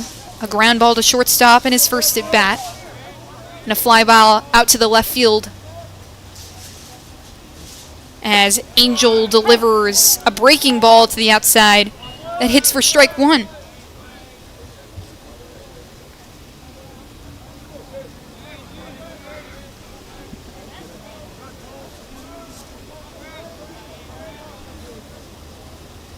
Depker's on first, and Angel will check him over there before he returns back to Poindexter.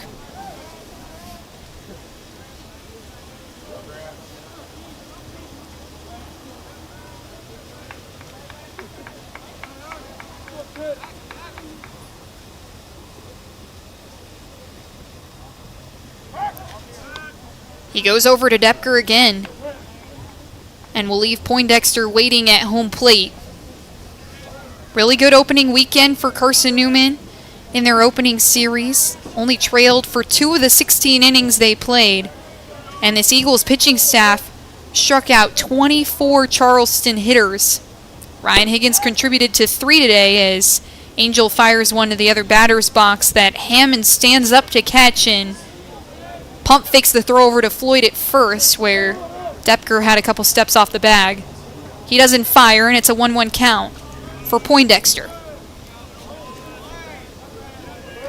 After Higgins threw his 5 innings last weekend, it was Jackson Underwood who took over duties. Off-speed pitch from Angel doesn't land. Makes it 2-1.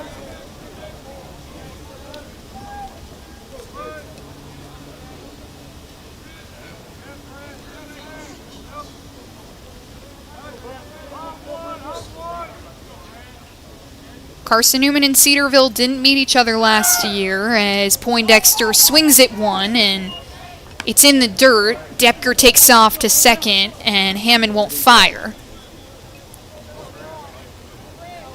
Eagles having to make the catching switch in the middle of the inning.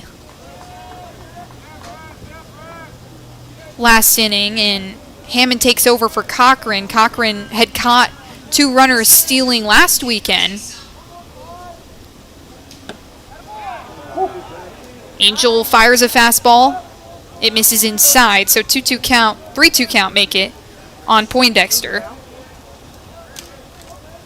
Depker's in scoring position on second. There's 1 out on the board.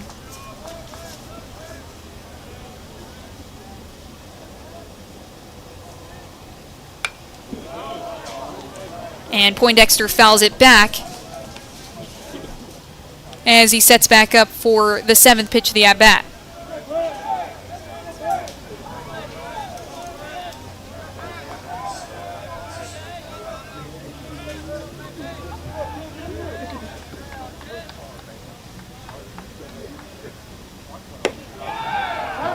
Breaking ball misses the zone just barely. Angel's disappointed about it. Poindexter will take his base, and it's the first free bag from a Carson-Newman arm in this game. Higgins was really good, just hit 1 batter by a pitch, and then first walk for Cedarville. So Poindexter on first and Epker on second. Cooper Martin, the second baseman, trying to get into the positive. A soft little ground ball over to Pierce. He steps on second, over to Floyd at first. A 6-3 double play that ends the inning and keeps it a 4-4 ball game. We got a good one here from Joey Seaver Field, and we'll be right back here on the Eagles Sports Network for the bottom of the fifth. This is Carson-Newman men's basketball alum Taylor Hawkins. I want to help your family secure its financial future. I'm with Modern Woodman Financial Planning, where we touch lives and secure futures. Let Modern Woodman protect your family's financial security through life insurance, retirement planning, and financial services. You can contact me, Taylor Hawkins, at cneagles.com/Modern Woodman. That's cneagles.com/Modern Woodman. Help secure your family's financial future through Modern Woodman Financial Planning. The number one source for Carson-Newman athletics gear is shopseeandeagles.com, where you can find gear from Adidas, Columbia, Nike, and Under Armour. Shirts, jerseys, sweatshirts, shorts, pants, hats, and scarves. Shopseeandeagles.com is your source for everything CN. You can even show your school spirit on your smartphone or tablet. All of your game day essentials can be found in one place. ShopSeeAndEagles.com.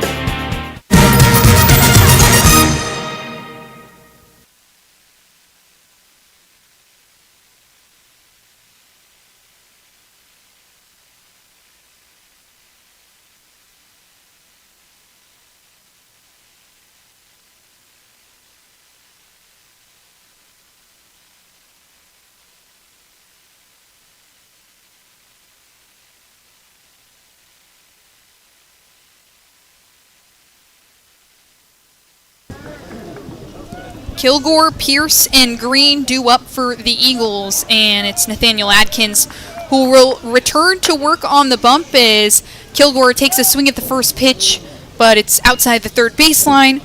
Strike one on the sophomore DH.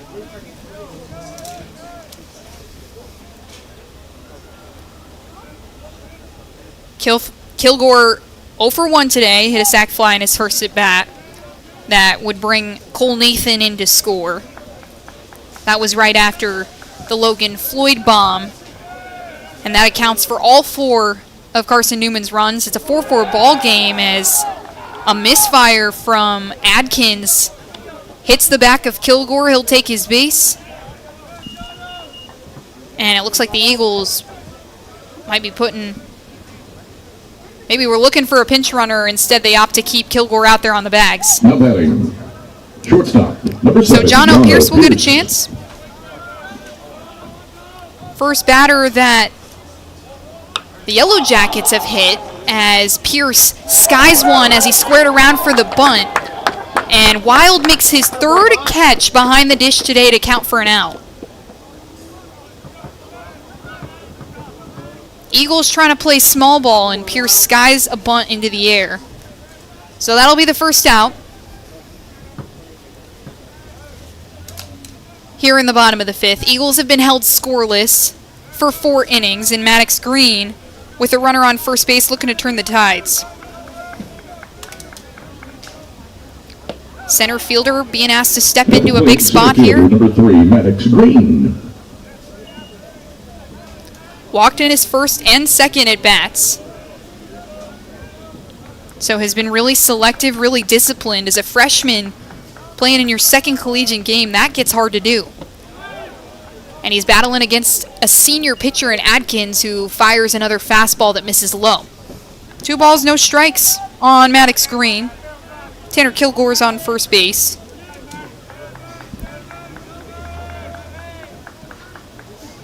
And Adkins fires the off-speed this time that lines up at the letters of Green, misses the zone again. 3 balls, no strikes. Adkins trying to work his way back into this count. And he does with a strike. Fastball that clips the outside corner of the plate. Adkins with 16 total pitches already. as Green fouls one back. So full count now for Maddox Green, his second at-bat in a row that he's gotten to that mark. Has won both battles with pitchers in this contest, walked in both at-bats. Was caught stealing out on the bases in the bottom of the second. And he'll take his base again. A fastball from Adkins that he feels barely misses. You can see it all over his face. So Kilgore over to second. Green to first. Ryan Bolton. And the 6th walk from the Cedarville Arms today. Ryan Bolton steps in to hit for what would have been Carson Cochran's spot. Then Kevin Hammond came in to catch. And so it'll be Ryan Bolton, the veteran, to come into this lineup. He played in the second and first game. He came in to hit in a similar spot for the Eagles against Charleston. We'll take a quick break here on the Eagles Sports Network, see if the Yellow Jackets make a pitching change here.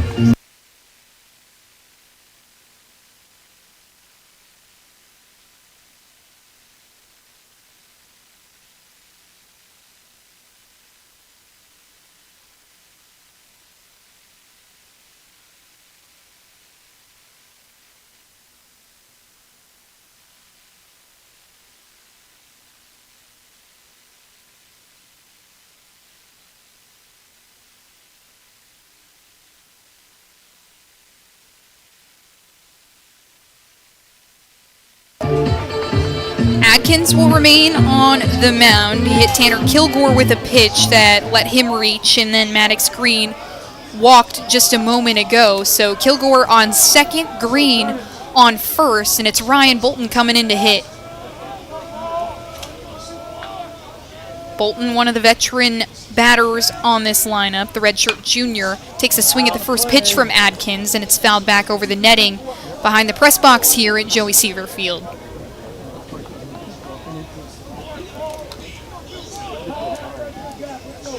Bolton, he pinch hit at the tail end of Game 1 of the season for Carson-Newman, and then played in Game 2. Came in and right away grabbed an RBI in Game 1. Also utilized for his speed on the bases, stole a base in Game 2. He watches the second pitch from Adkins, the first ball that misses outside. Off-speed pitches for Adkins haven't necessarily hit the zone incredibly often.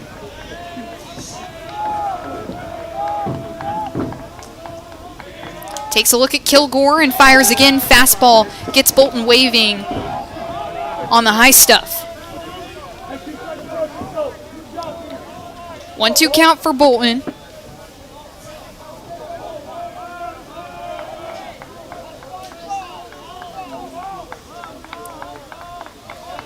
Two for 3 in his at-bats in the opening series against Charleston. Just came in and was consistent as he swings and misses on the fastball. Outside corner, Adkins got him. So 2 outs for the Yellow Jackets. Here in the bottom of the 5th with runners threatening, and it's the top of the order. Left fielder, number Colton 5, Evans. Colton Evans. Looking for his first hit of the game. He's 0 for 2 with a walk. Was caught stealing last time he was out on the base paths. Want to utilize him for his speed as Adkins fires and hits on the outside corner. Strike 1 on Evans. First strikeout of the game for Adkins just a moment ago on Ryan Bolton.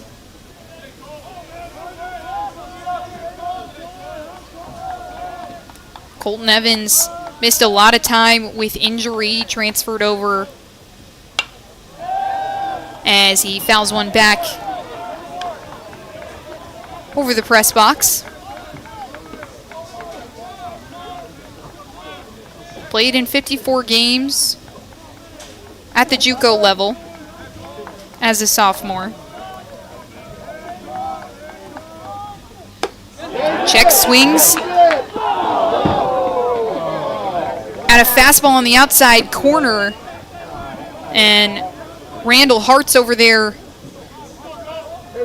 between second and third says no, he did not. So 1-2 count on Evans.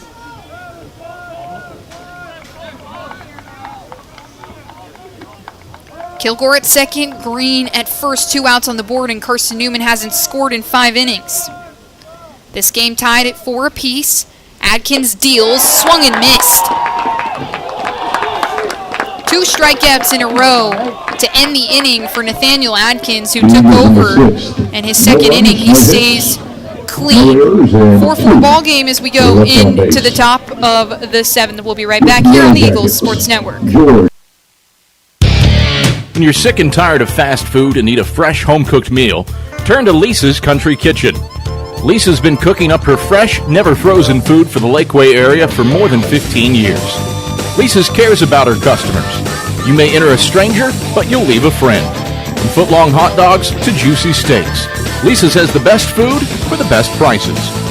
Lisa's Country Kitchen on Route 92 off Old Andrew Johnson Highway.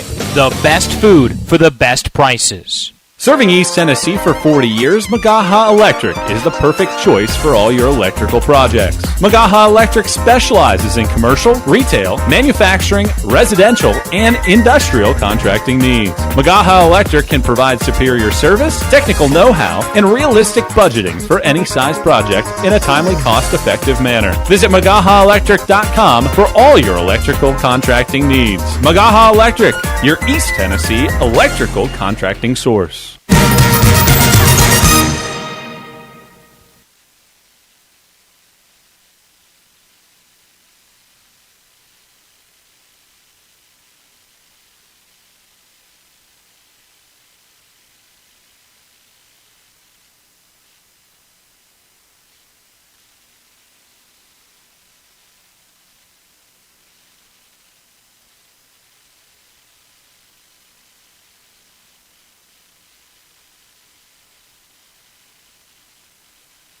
Left fielder, number 11, Micah George.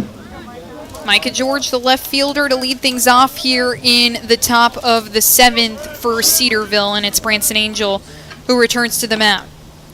Angel goes to the off speed for the first pitch, and it hits, so strike 1 on George. George is 0 for 2 today. Hit a ground ball to Logan Floyd in his first at bat as he fouls one back off the arm of Angel. 0-2 count for George, and then in his second at bat he struck out. That was when Ryan Higgins sat Cooper Martin and Micah George down to end the inning after the 2-run bomb from Max Depker. Swung on and missed. Strikeout number 1 of 2026 for Branson Angel.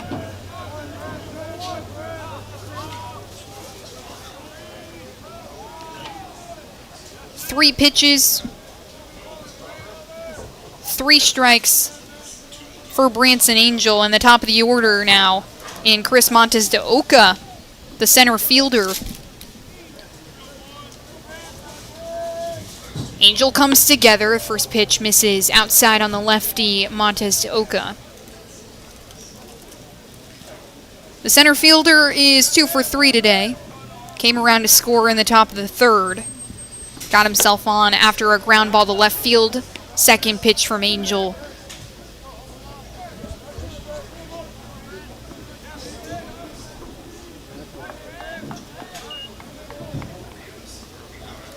Two-0 count on Montes de Oca as he fouls one up the left field line, so make it 2-1.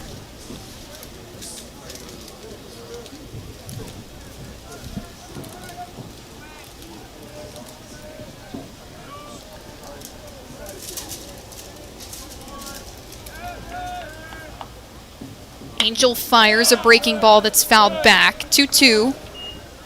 1 out on the board, nobody on the base paths, then we're tied at 4 apiece. Cedarville out hitting the Eagles right now. They've got 7 hits to the Eagles 4. But nonetheless, this is still a tie score, and the Eagles pitching staff a good job to hold this Cedarville lineup scoreless for the last 2 frames. Montez de Oca fouls another one back.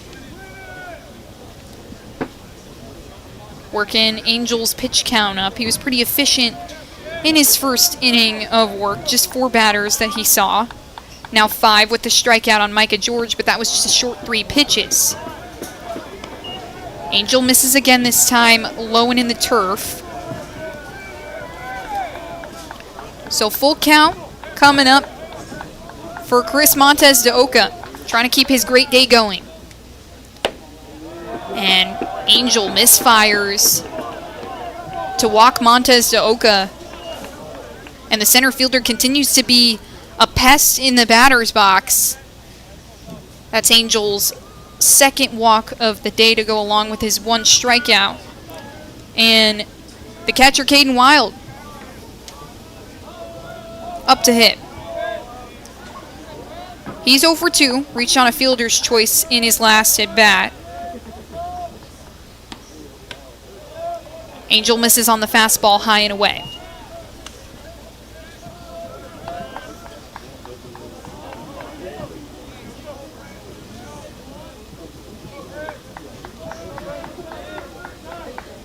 So these two teams didn't meet last season, but met 2 seasons ago. This is the second time they've seen each other in the last 3 years as Wild cuts on one and it's fouled back. 1-1 count for Caden Wild. It's Montez de Oca over there on first base. He reached on the walk. All 5 of the meetings in Carson-Newman and Cedarville's history have come on Carson-Newman's home field, though this one here at Lakeway Christian Academy due to the snow piling up in the outfield at the Silver Diamond Baseball Complex. Get to play on the all-turf field. 2 games scheduled to play tomorrow at home in Jefferson City as Angel fires over again to Montez de Oca at first. Center fielder over there on the base paths definitely got some speed over there.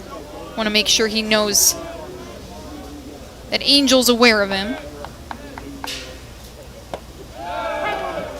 Angel fires the off speed and it hits for strike 2.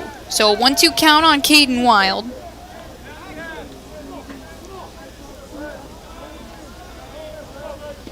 Wild really good last week.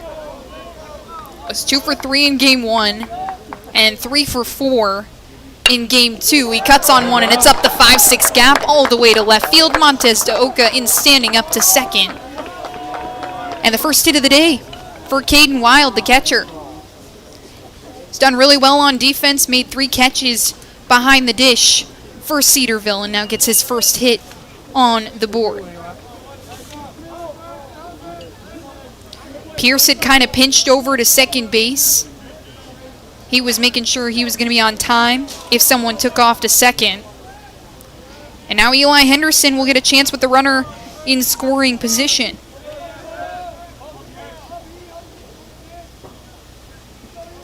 Angel takes a look at Montez de Oca on second, fires, and it's a foul ball off the stick of Eli Henderson.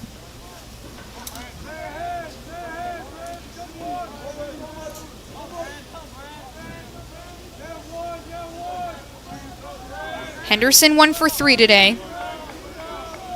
His 1-hit line drive out to left field in the top of the third. Angels fires, and it's another line drive out to left field, but Evans is underneath it. He holds everyone up. The second out of the inning for Carson-Newman, and Angel tries to keep things scoreless for his time on the mound.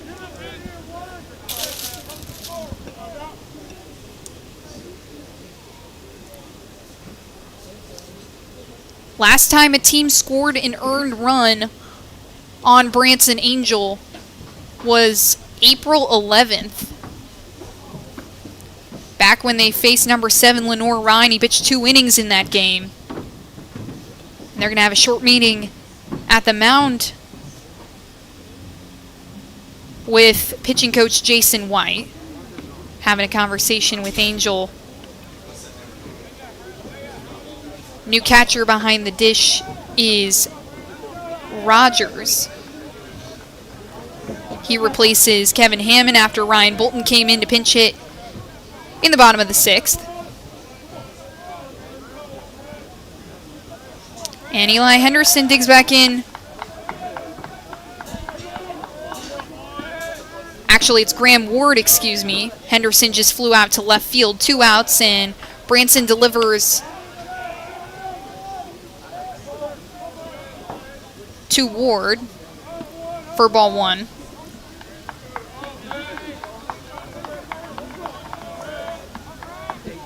It's Montez de Oca on second, Caden Wild at first, and Graham Ward also looking for his first hit of the day. Angel misses low on Ward. Runners take healthy leads off the bases, trying to challenge Rogers behind the plate, but won't go anywhere.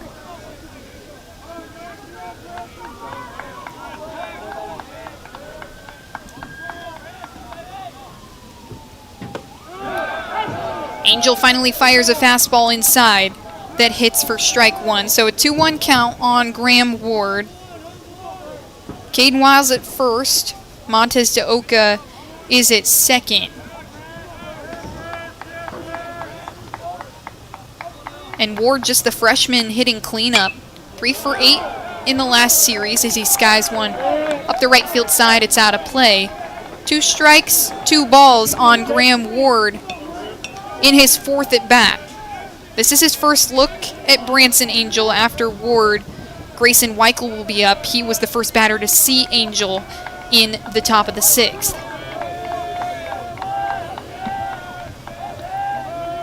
Angel takes a look at Montez de Oca. Ward jammed up. He fouls it off. So pitch number 6 upcoming for Graham Ward.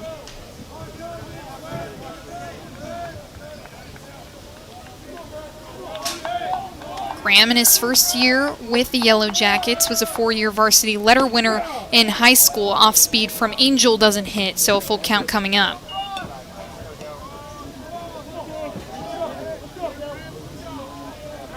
An experienced addition already for Cedarville. Was 3 for 8 last weekend against the Rail Splitters. Has yet to record a hit just yet against Carson-Newman. Angel fires and misses. It skips past the glove of Rogers. All the runners go anyway. Ward walks. Montez de Oca goes over to third. He also walked. That was how he got on base. And then Caden Wild gets to second. Right fielder, number 14, Grayson Weichel. This 3rd walk of the day for Branson Angel. And it loads the bases for Cedarville. Really good spot to take advantage of. You got 2 outs on the board, and it's Grayson Weichel. Looking for his 3rd hit of the day. He's 2 for 3 right now. First pitch from Angel misses, and Rogers takes a chance at Montez de Oca at third. He's into third standing up. So 1 ball, no strikes on Grayson Weichel, and Jason White will come out and have another conversation with Branson Angel. This might be the end of his day. 40 total pitches for the junior. 1 2/3 innings pitched, 2 hits, 3 walks, and a strikeout. And it does look like they're going to send him to the dugout. So we'll see who the new pitcher is when we come back here on the Eagles Sports Network. There's something about a small community that unites us, whether it's cheering on our favorite team or the way we come together in a crisis. Small communities are made up of people with big hearts. We're dedicated to hard work and innovation through sunny days and stormy nights. AEC is always here, powering the people and the places that make our community a spectacular place to call home. AEC, power what matters most.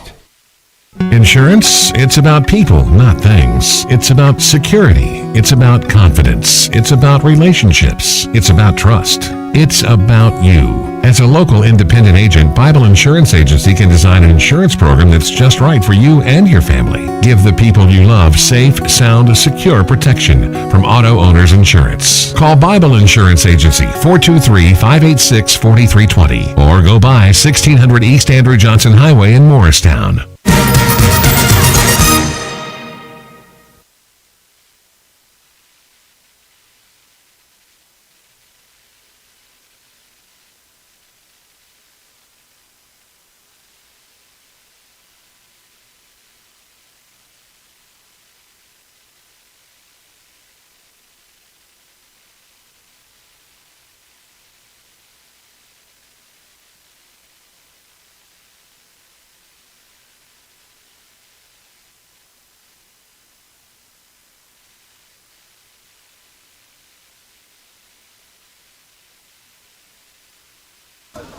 It's Brock Culpepper to take over duties from Branson Angel, and the redshirt senior making his second appearance here in 2026. Saw time in the second game against Charleston as Culpepper, his first pitch, misses for ball 2 on Weichel. Angel had already fired a ball at Weichel.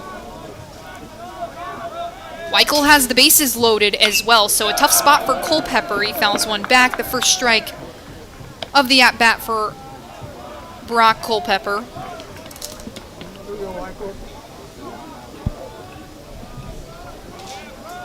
Weichel hit a line drive out to right field in his last at-bat, has made contact well today.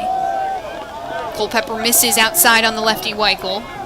3 balls, 1 strike for the right fielder. Weichel in his second season with Cedarville. Traveling over to Ohio from Pennsylvania as Culpepper fires a fastball on the inside. First strike 2.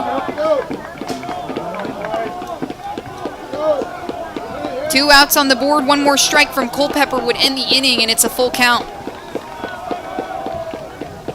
Culpepper misses way outside. It gets past Rogers. Montez de Oca comes in. That's his second run of the game. He reached on a walk from Angel.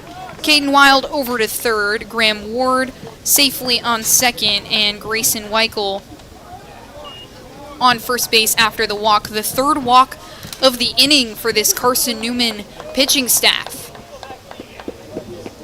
Now batting. 2 outs on the board. The base is loaded. And Cedarville finally takes the lead back. They're up 5-4 on the Eagles. It was knotted at 4 apiece at first base for Cedarville, 2 number innings. 6, Riley Finkelstein. And a great job by Cedarville to keep the Eagles scoreless for the past 5 innings. Arguably the most dangerous hitter in this lineup for Cedarville today is up next. It's Max Depker, who's already hit 2 bombs in this game. The first pitch from Culpepper misses outside for ball 1. Depker has reached base all 3 times that he's been up today. Second offering from Culpepper misses again for ball 2. The 2 home runs early in the count. Just 1 pitch in his first at-bat before the bomb, and then no pitches.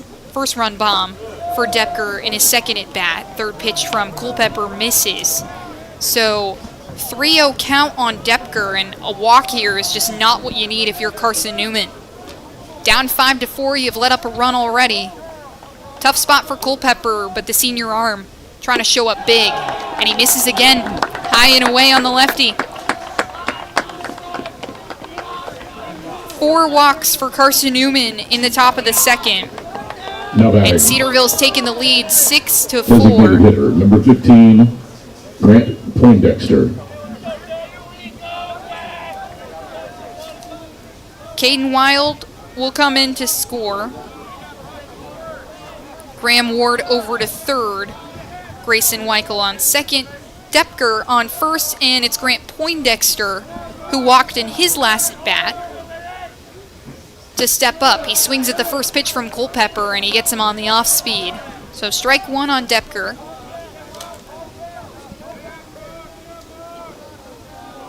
On Poindexter, rather.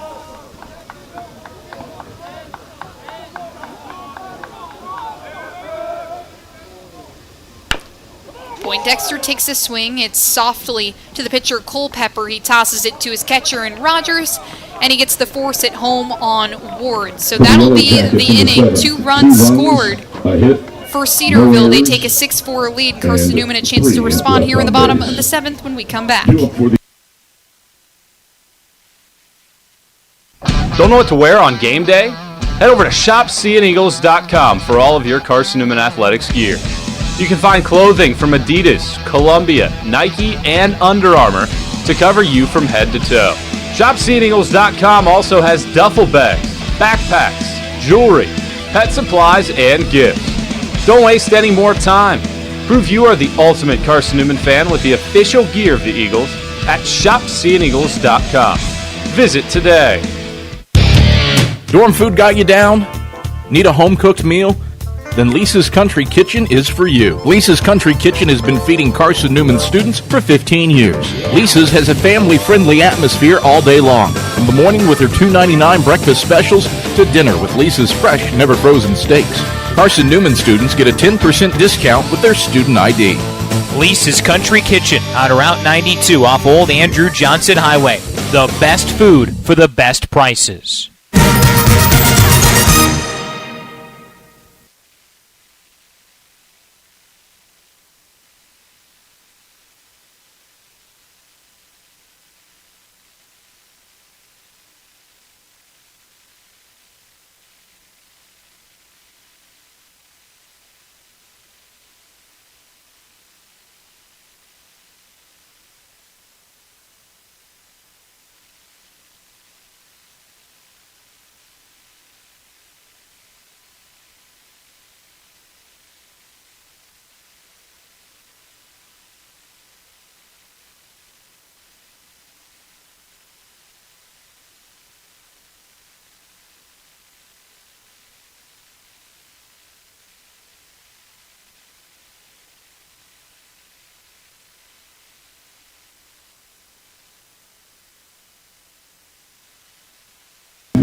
Aiden Gibson will kick things off here in the bottom of the 7th after Cedarville put up 2 runs in the top of the 7th to put them up 6-4 as the new pitcher and Brody Adams fires the first pitch that misses in the left batter's box on Aiden Gibson for ball 1. Second pitch on the way.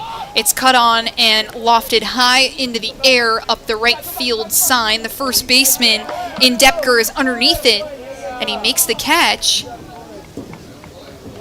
but he was out of play.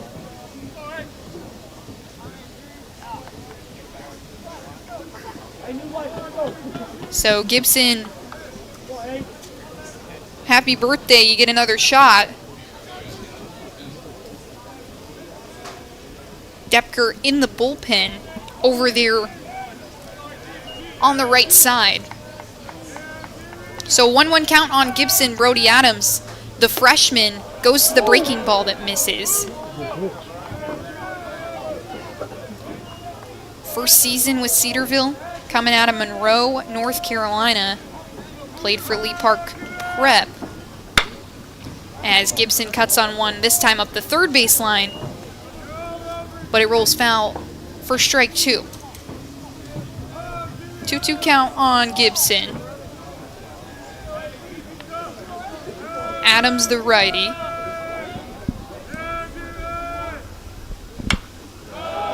And Gibson fouls another one back, staying in the count. Gibson is 0 for 3 today. He ended up coming around in that very first inning after the Logan Floyd 3-run bomb. And Adams delivers. Gibson battles another one back.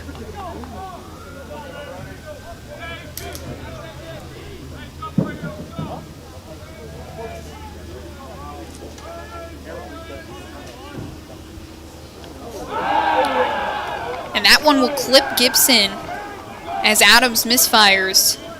He'll take his base, and Gibson has been hit by a pitch 3 times now in 2026. More than happy to stand in there and take one. 11, Logan Floyd. And that brings up Logan Floyd.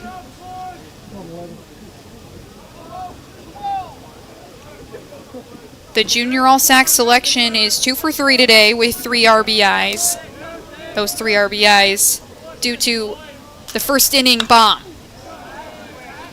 Floyd fouls the first pitch back from Adams. So 0-1 count with Gibson at first base.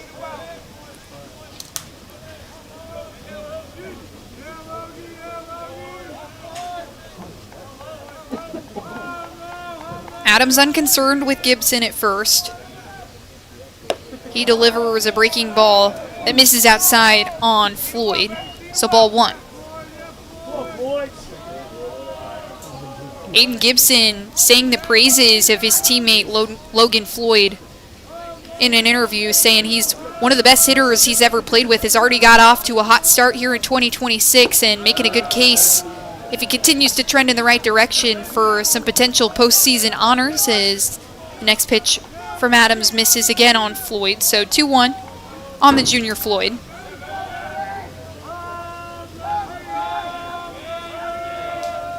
His 10th career home run in this game as Adams misses again outside. 3-1 on Floyd.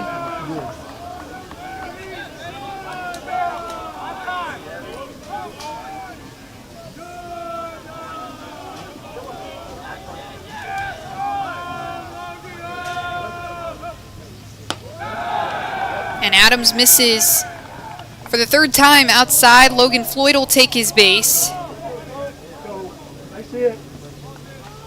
7th walk of the contest from the Cedarville pitchers. And Cole Nathan gets a chance to bring around some hitters. Aiden Gibson is on second base and Logan Floyd on first. They're going to take a quick minute to have a conversation with Brody Adams before facing Cole Nathan. And a good thing too, Nathan incredibly deadly as he's hitting cleanup today. The junior is what Aiden Gibson calls the energy guy. Whenever they need someone to get them going, he's going to be able to be the guy to make the play. And this is certainly a moment where Carson-Newman needs someone to make a play. Cedarville up 6-4 after the 2 runs they put up here in the top of the 7th. And Carson-Newman in a good position to potentially bring some runners around. No outs on the board. Gibson in scoring position on second. Floyd at first, and one of your best hitters in the lineup in the batter's box. Was 2 for 9 in the opening series against Charleston. Wasn't for lack of making contact, just 3 line drives that were caught. So Nathan steps back in. He's 0 for 1 today, 2 walks for the junior. So a good job being selective, and he drives one out to left field. That's going to get down. It takes a hop over the fence, so Nathan's going to get second. Gibson's going to come around to score, and Floyd on third. Make it 6-5. The go-ahead and the winning run are on base right now for Bradley Soto Diaz.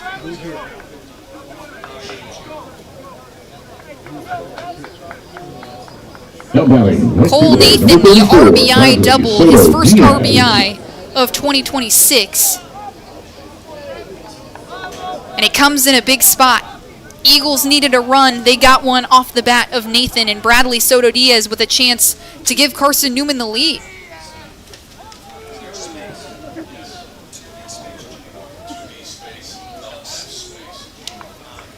Beautifully placed shot into left field from Cole Nathan. All-Sac second baseman coming in as a veteran, making an impact here. Tom Griffin's squad trying to stay undefeated here in the early goings as Adams delivers the first offering to Soto Diaz. It's a breaking ball to the outside that hits, so strike 1 on Soto Diaz. Logan Floyd is on third base, Cole Nathan on second. Soto Diaz, one of the power bats in this lineup, a great addition to Carson-Newman's team. He's been playing right field for the Eagles as he cuts and misses on the second pitch from Adams.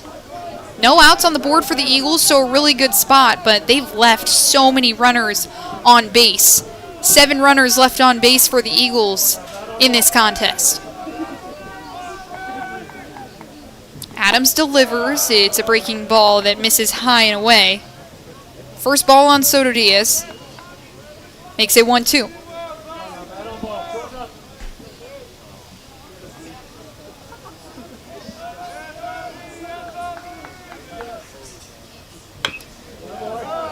Soto Diaz battles one into his own dugout.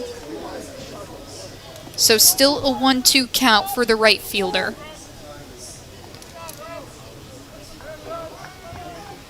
He's 1 for 3 today. Hit a line drive out to center field in his first at bat, but then was caught stealing out on the base paths.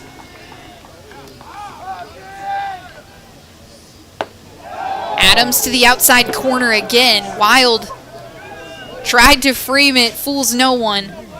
Makes it a 2-2 count. Great pitch though from the freshman, trying to get Soto Diaz swinging. Adams kicks and fires. Soto Diaz keeps himself alive. Another foul ball waiting for his.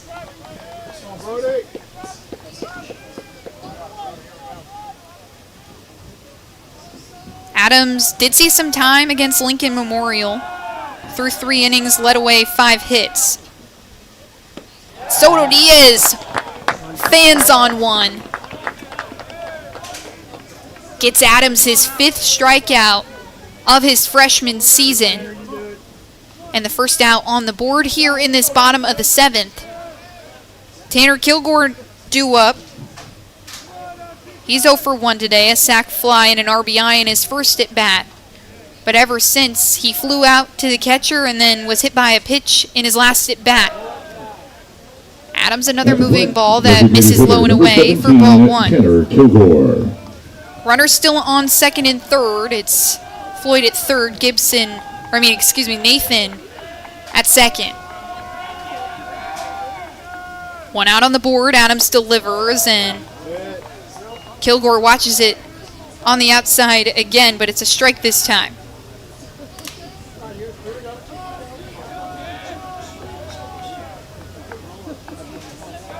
Kilgore, familiar in this DH spot, has seen a little bit of time at first base. Next pitch is outside in the other batter's box. 2-1 on Kilgore. Played a couple games at first base for the Eagles last season, but made 34 starts as the DH for Carson-Newman. Hit a lot in the cleanup spot as next pitch is an off-speed on the inside that hits for Adams, so 2-2 on Kilgore. Was one of the power bats in this lineup. Tied for the team lead with 4 home runs. The junior standing at 6'4" in that right batter's box. Big target. Swung and miss. Adams, 2 strikeouts in a row. With runners in scoring position. Tom Griffin's team just looking for contact, and the Eagles not finding it. Now batting, shortstop number 7, Jono Pierce.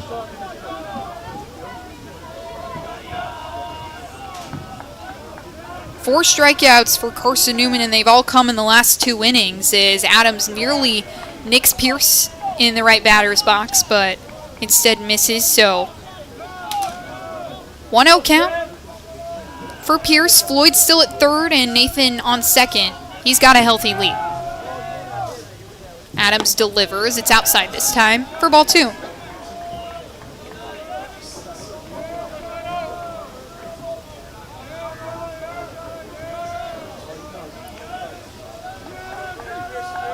Tom Griffin's squad opened the season 10-0 last year. Eagles down 6-5 right now. Wanting to repeat that great start that they had last year, but Cedarville doing a good job just continuing to put runs on the board as the next pitch from Adams misses. So a 3-0 count on Pierce. He walked in his second at bat, so this would be his second of the game if this one misses, and it does. Pierce will take his base. And Adams will have bases juice for Maddox Green. Center fielder number 3, Maddox Green. Pierce on first, Nathan at second, Logan Floyd at third base, and Maddox Green, who has walked in all 3 of his at-bats, will cause a quick little break here on the mound. That's going to be the end of Brody Adams' day. We'll see who the new pitcher is when we come back here on the Eagles Sports Network. Tri-Light is proud to support Carson-Newman Athletics. We salute the student athletes who are working hard to make great things happen on the field, in the classroom, and in the world. It takes vision, commitment, and teamwork, qualities we share at Tri-Light. Our mission is to provide life-changing opportunities by building a world-class fiber broadband network. If you'd like to learn more, please visit trilight.net or call us at 833-847-0824. We select our insurance companies the same way you do, very carefully. When you work with us, you can count on receiving fast, courteous, and professional service and quality protection through auto owner's insurance. For a no-problem approach for your life, home, car, and business insurance needs, ask us about the No Problem Company, Auto Owners Insurance. Call Bible Insurance Agency at 423-586-4320 or go by 1600 East Andrew Johnson Highway in Morristown, serving the Lakeway area's insurance needs since 1931.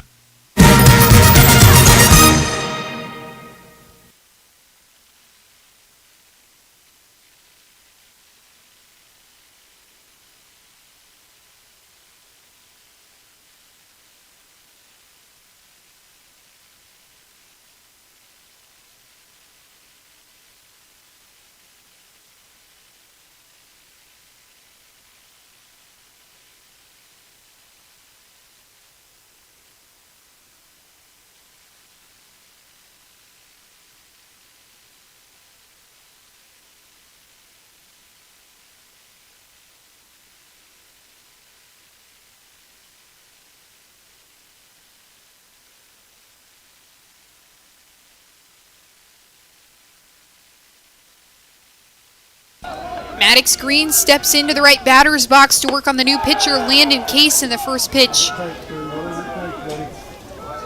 From the sophomore is a ball that misses high and inside on Green. Case works quick and fires another pitch, makes it 1-1. Bases are loaded for Carson-Newman, 2 outs on the board. Just previous, the Eagles had runners on second and third as Case delivers a slider in to the left batter's box that makes it a 2-1 count. Runners were on second and third with 1 out for the Eagles, and they couldn't come up with contact. 1 run already scored here in the bottom of the 7th, though, for Carson-Newman. It's a 6-5 ball game, and Maddox Green with a chance to make a big difference. And Landon Case making it a 3-1 count after he misfires again. A walk here would send Logan Floyd in to score.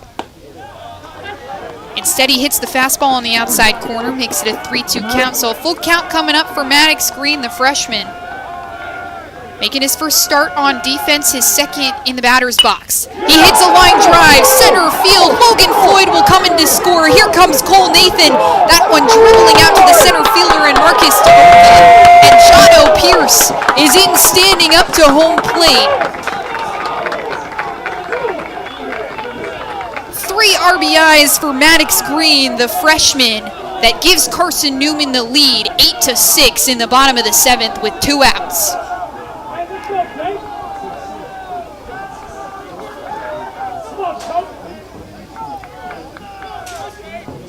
His first career hit, and it comes in a big spot. Pinch hitting, number 18, Jacob Rogers. Jacob Rogers, the new catcher for the Eagles, getting his first look in the batter's box as well. He takes strike number 1. All the pressure off Landon Case now with just Maddox Green at first base. 2 outs on the board for Cedarville, and this Carson-Newman offense continuing to come up so big time. Can't say enough about the rookie talent in Maddox Green, a freshman football player and baseball player. Didn't spend any of the fall with Carson-Newman baseball and is in just his second game in the orange and navy. An RBI single that gives Carson-Newman the lead in the bottom of the 7th. Green takes off, and Rogers takes a hack at one. It's a line drive up the left field line, but hits the left fence. So a 1-2 count on Jacob Rogers.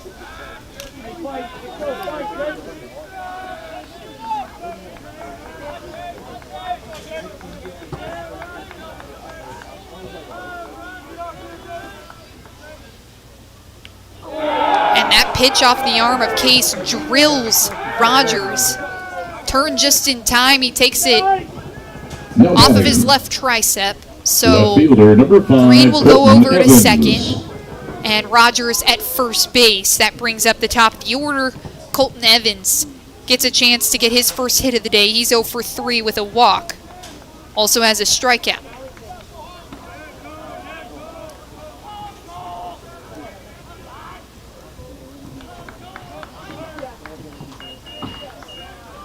(8-6) after Carson-Newman took the lead off the Maddox Green single that brought everyone around to score as Evans takes the first pitch from Case, ball 1.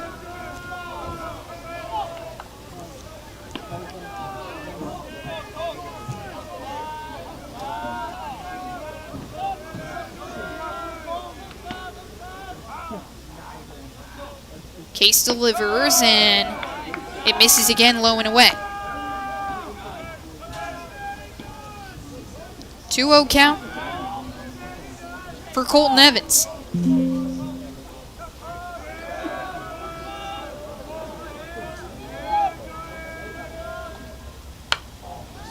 Evans battles one back. So 2-1 now.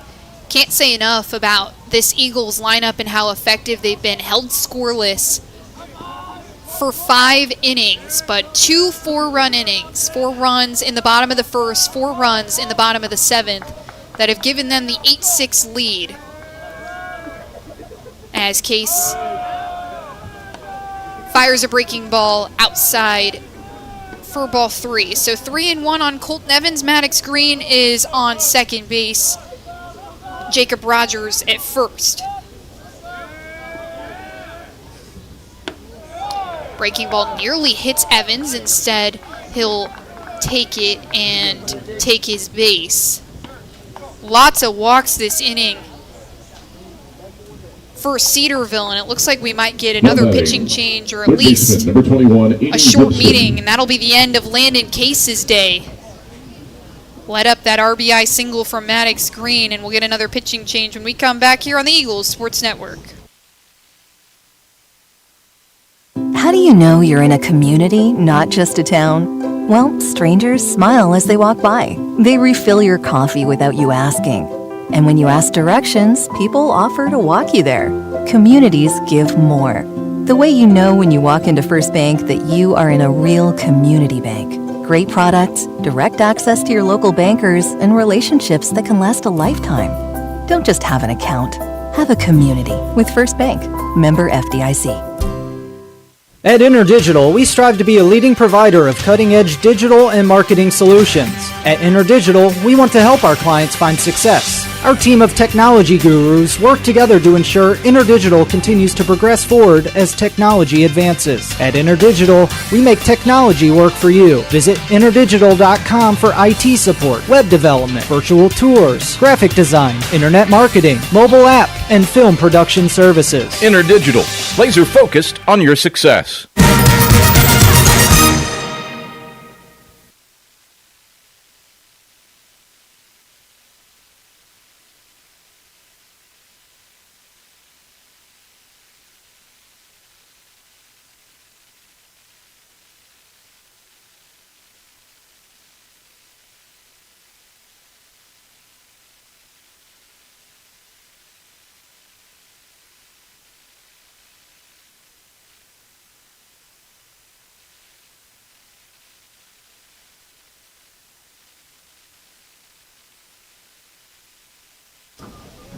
Landon Case's day will be over after the RBI single from Maddox Green, and Cade Odom will take over duties as Aiden Gibson steps into the right batter's box the second time in the 7th inning.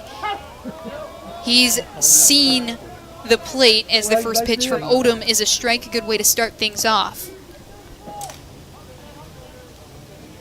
Gibson was hit by a pitch in his last at-bat, and this Eagles team has taken tons of free passes in the bottom of the 7th. Second pitch from Odom misses inside and low for ball 1. 1-1 count on Gibson. Gibson was hit by a pitch his first time around this inning. After that was a walk from Logan Floyd. 5 free passes from the Cedarville staff in this bottom of the 7th. As another breaking ball from Odom misses, so a 2-1 count on Gibson.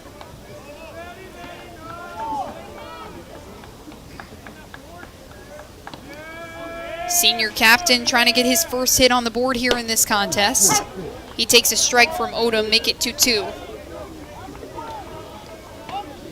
Has reached base a couple of times, a fielder's choice in his very first at-bat, and then hit by a pitch in his last at-bat, but nonetheless hasn't seen good contact just yet.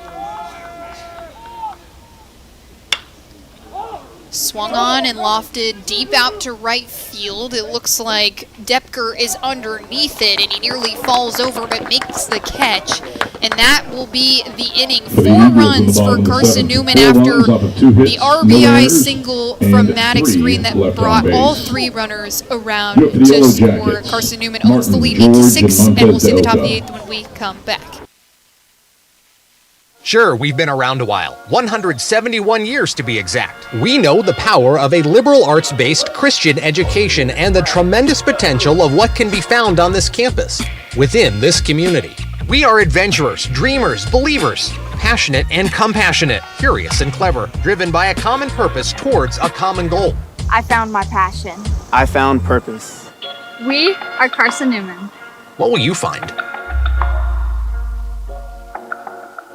Domino's Pizza in Jefferson City and Morristown wants to help feed your business. When you're hungry at lunch, show your business card at Domino's in Jefferson City and Morristown when you make your purchase for pickup or delivery to get 25% off the entire order. That's 25% off your order at Domino's in Jeff City and Morristown when you show your business card. Call 865-471-6700 to get a pizza. Domino's, the official pizza of the Carson-Newman Eagles.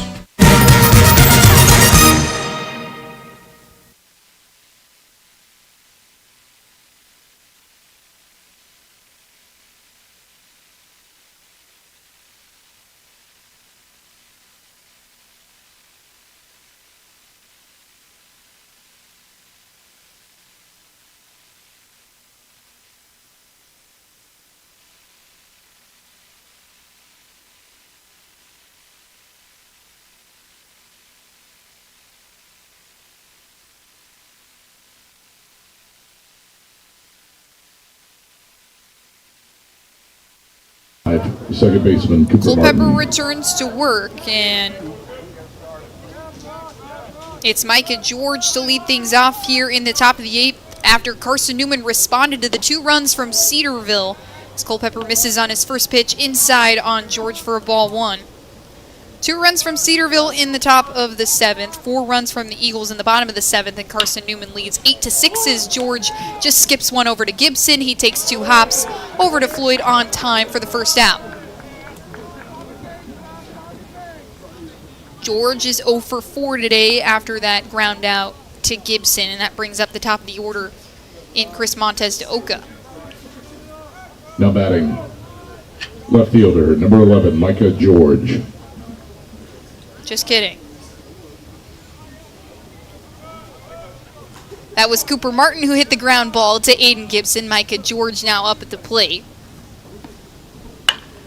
And he takes the first pitch and grounds it sharply into right field. Soto Diaz gobbles it up, and George will have his first hit of the day. A ground ball into right field. Now batting, center fielder, number 3, Chris Montez to Oka. Cedarville's done a good job chipping away at Carson-Newman's lead after they put up 4 runs in the top of the first. They then scored a run in the top of the second, top of the third, 2 in the top of the fourth to tie things up. It's been knotted that way since the top of the 7th. When we finally got some action as Montez de Oka watches the first offering from Culpepper a ball on the outside.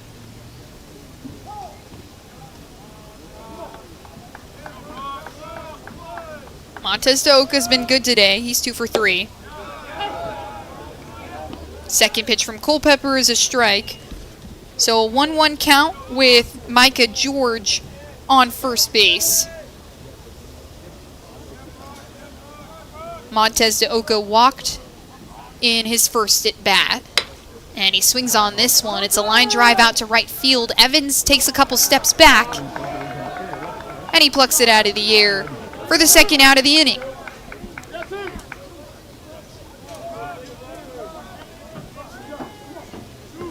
Now batting, catcher number 28, Caden Wild.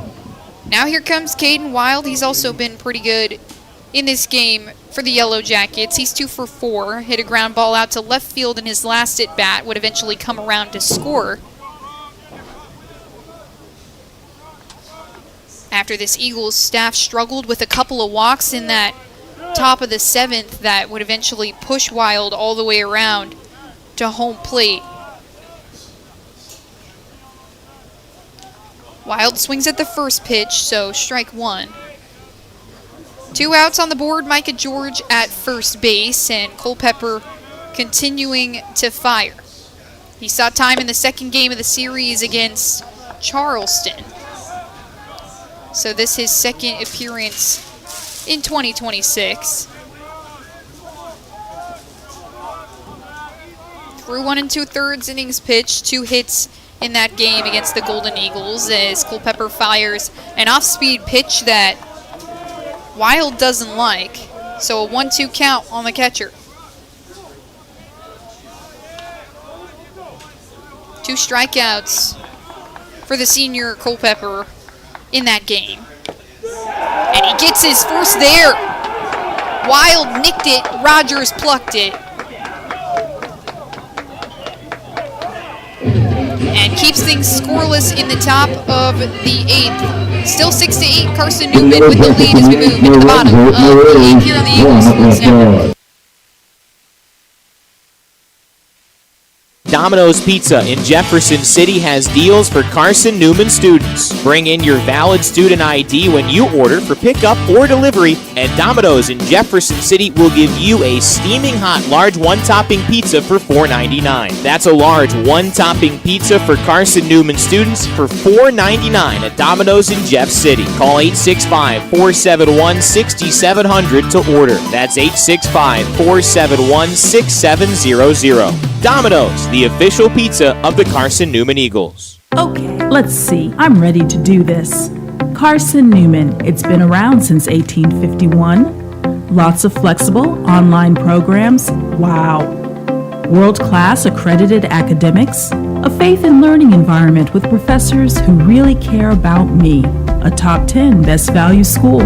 Carson-Newman gives $48 million a year in financial aid. This is the perfect place. I'm in.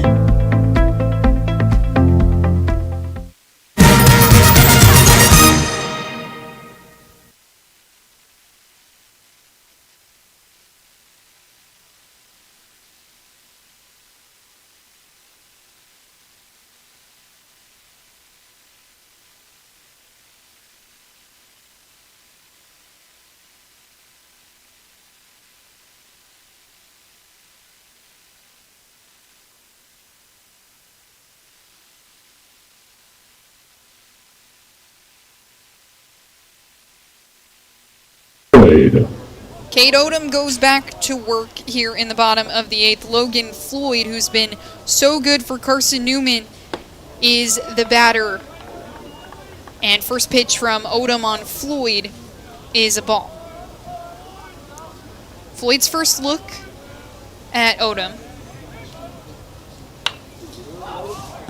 And he gets it off the heel of his bat, and it's skied to the first baseman, Depker. He makes the catch, and that's one away.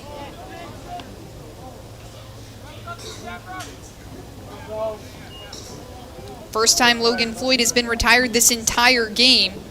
Now batting, second baseman number 6. He was 2 for 3 before that and then walked as well. Reached on an error in his second at bat. Now that brings up Cole Nathan. He's zinged by Odom in his left shoulder.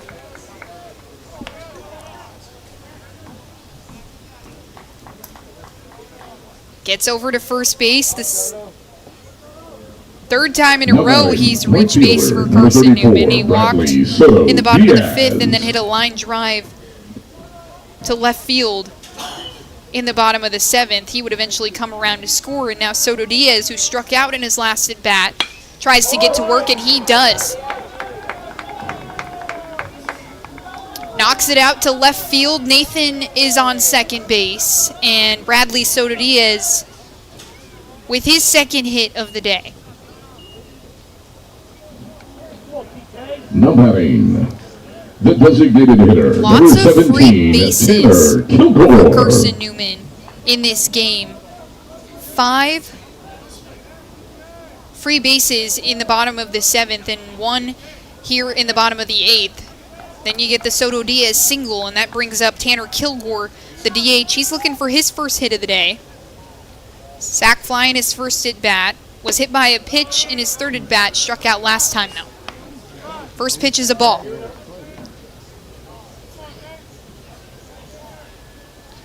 Cole Nathan is on second. Bradley Soto Diaz on first. You got speed on the bases for Carson-Newman. Tanner Kilgore looking to make contact with 1 out on the board. Runners in scoring position, a chance to extend the lead as Kilgore waves and misses on a fastball outside from Odom.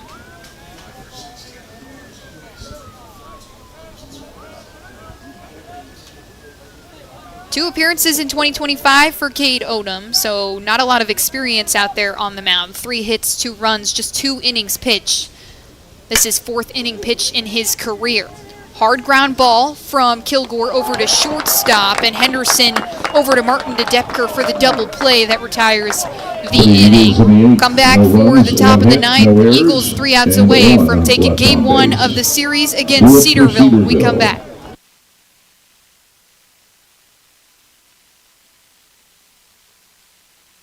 This is Carson-Newman men's basketball alum Taylor Hawkins. I want to help your family secure its financial future. I'm with Modern Woodman Financial Planning, where we touch lives and secure futures. Let Modern Woodman protect your family's financial security through life insurance, retirement planning, and financial services. You can contact me, Taylor Hawkins, at cneagles.com/Modern Woodman. That's cneagles.com/Modern Woodman. Help secure your family's financial future through Modern Woodman Financial Planning.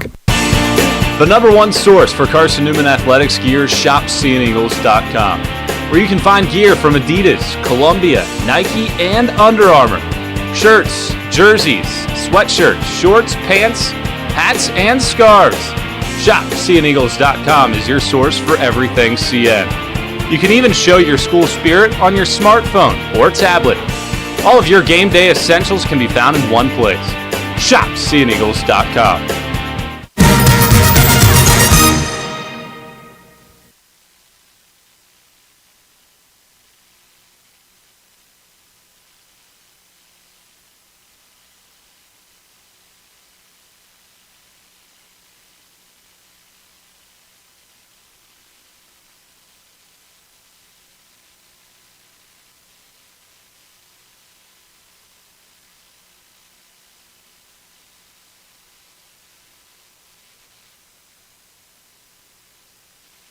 Eli Henderson.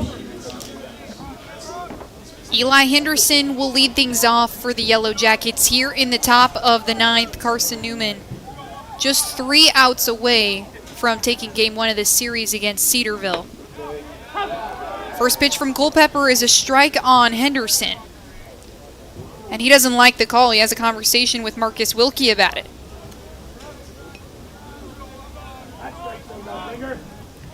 Shortstop is 1 for 4 today, has an RBI. His 1 hit, a line drive out to left field, is the second pitch from Culpepper. Misses inside on the lefty Henderson for ball 1. 1-1 count, nobody on. Culpepper working quick, and he gets him on the breaking ball for strike 2.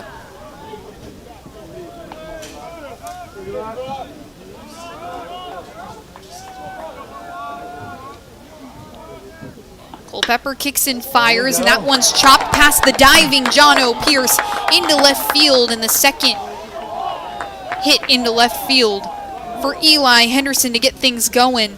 Cedarville in a do-or-die situation. They're down 6-8 here in the top of the ninth, and that brings up Graham Ward. He's been held hitless this game, but was such an asset for Cedarville in the opening weekend against LMU. The freshman 6 for 8 in the opening series. He's 0 for 3 today. And he chops one, this time the opposite direction that Henderson went, in between first and second base. Nathan can't get to it, and Soto Diaz makes the toss over to second base. Henderson is safe.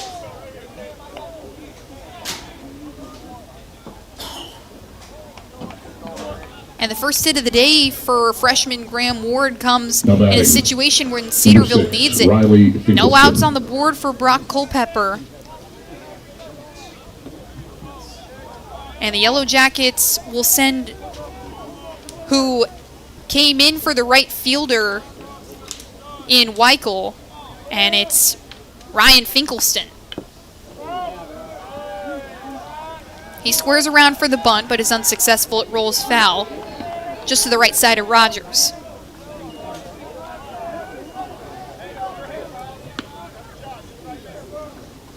So Ward is on first base, Henderson on second, and Finkelstein at the plate. Squares around for the bunt again and can't lay it down. He taps his chest as he looks over at his first base coach, knows Pinch running for that's his Cedarville, fault. number 20, Sage Ebling.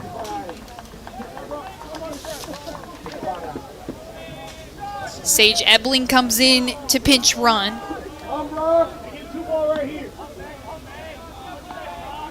He came in for Eli Henderson, so he's on second base. Finkelstein squared around for the bunt again. He pulls back on the high offering from Culpepper. A 1-2 count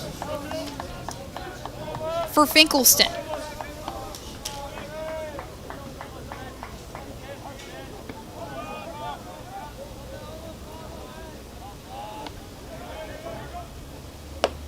Culpepper misses on the outside. 2-2 count with runners on first and second. No outs on the board for the senior. Aiden Gibson talked about this squad being veteran, being experienced. They've been in moments like this before, trying to close out games as the infield pinches. Finkelstein finally lays down the bunt. It rolls foul. So that'll be an out for Ryan Finkelstein on the failed bunt attempt with 2 strikes. So 1 out on the board. Runners will return to their bags. It's Ebling on second base, who came in a pinch run for Henderson, and Graham Ward on third base. First baseman, number 25, Max Depker. And Max Depker, who has been so good in this game. 2 hits in 3 at-bats. Both of those hits were home runs. Reached on a fielder's choice in the top of the 6th and walked in the top of the 7th. A dangerous batter to have up with just a 2-run lead. You have your tying run on first base, and Depker hits another bomb. There's your winning run. Tom Griffin comes out to have a quick conversation with his entire infield, everybody coming in, to kind of talk about the situation and make sure things are all in order before this dangerous batter in Depker comes up.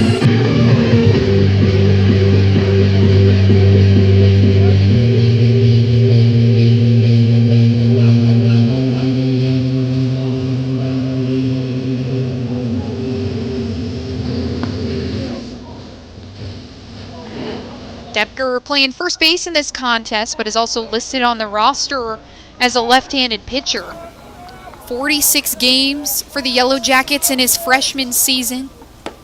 And the first pitch from Culpepper misses inside on the lefty for ball 1. Last season had to sit out He redshirted for the Yellow Jackets, but has now had 2 multi-hit games in a row for Cedarville. 2 hits in Game 2 of the series against LMU with an RBI. Second pitch from Culpepper misses outside again. 2 balls, no strikes. Runners on first and second here. 1 out on the board as Depker swings at 1. It's bouncing towards Gibson. He goes over to Floyd. Good speed by Depker to try and run and beat that out, but he doesn't in time. So 2 outs on the board. Now runners at second and third as Henderson, or the pinch runner in Ebling, will advance to third base, and Graham Ward now on second. Grant Poindexter.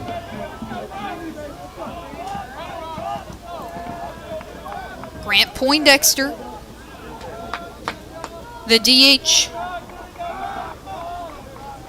with the game on the line. 2 outs on the board. Your tying run at second base, and pitch number 1 from Culpepper is a ball outside. Such a tough spot for either side. Culpepper, the senior with lots of experience in situations like this, as Poindexter swings and misses on a low fastball from Culpepper. Carson-Newman 1 out away from taking Game 1 of the series. Cedarville pressuring the Eagles on offense. 11 hits for the Yellow Jackets. Culpepper fires, and this one over to Nathan. He scoops it up over to first, and Carson-Newman gets out of a jam Ladies and gentlemen, thank to you win for the game attending 8-6. game. Brock Final Culpepper score, Carson-Newman finishing out and Cedarville what could have been 6. disaster. 4 big runs in the bottom of the 7th. 3 of them coming off the bat of freshman Maddox Green in his first ever hit with Carson-Newman. The baseball complex tomorrow in Jefferson City. Bases clearing single from the freshman that ends up winning the ball game for Carson-Newman. They open the season 3-0, and Cedarville will make the short trip just down the road to the Silver Diamond Baseball Complex tomorrow for games 2 and 3 of the series. 12 p.m. and 3 p.m. is the time they're scheduled for. And we'll be back with you here on the Eagles Sports Network for all the coverage. It's been a pleasure joining you from Joey Seaver Field. Signing off, Ryan DeCrow here on the Eagles Sports Network.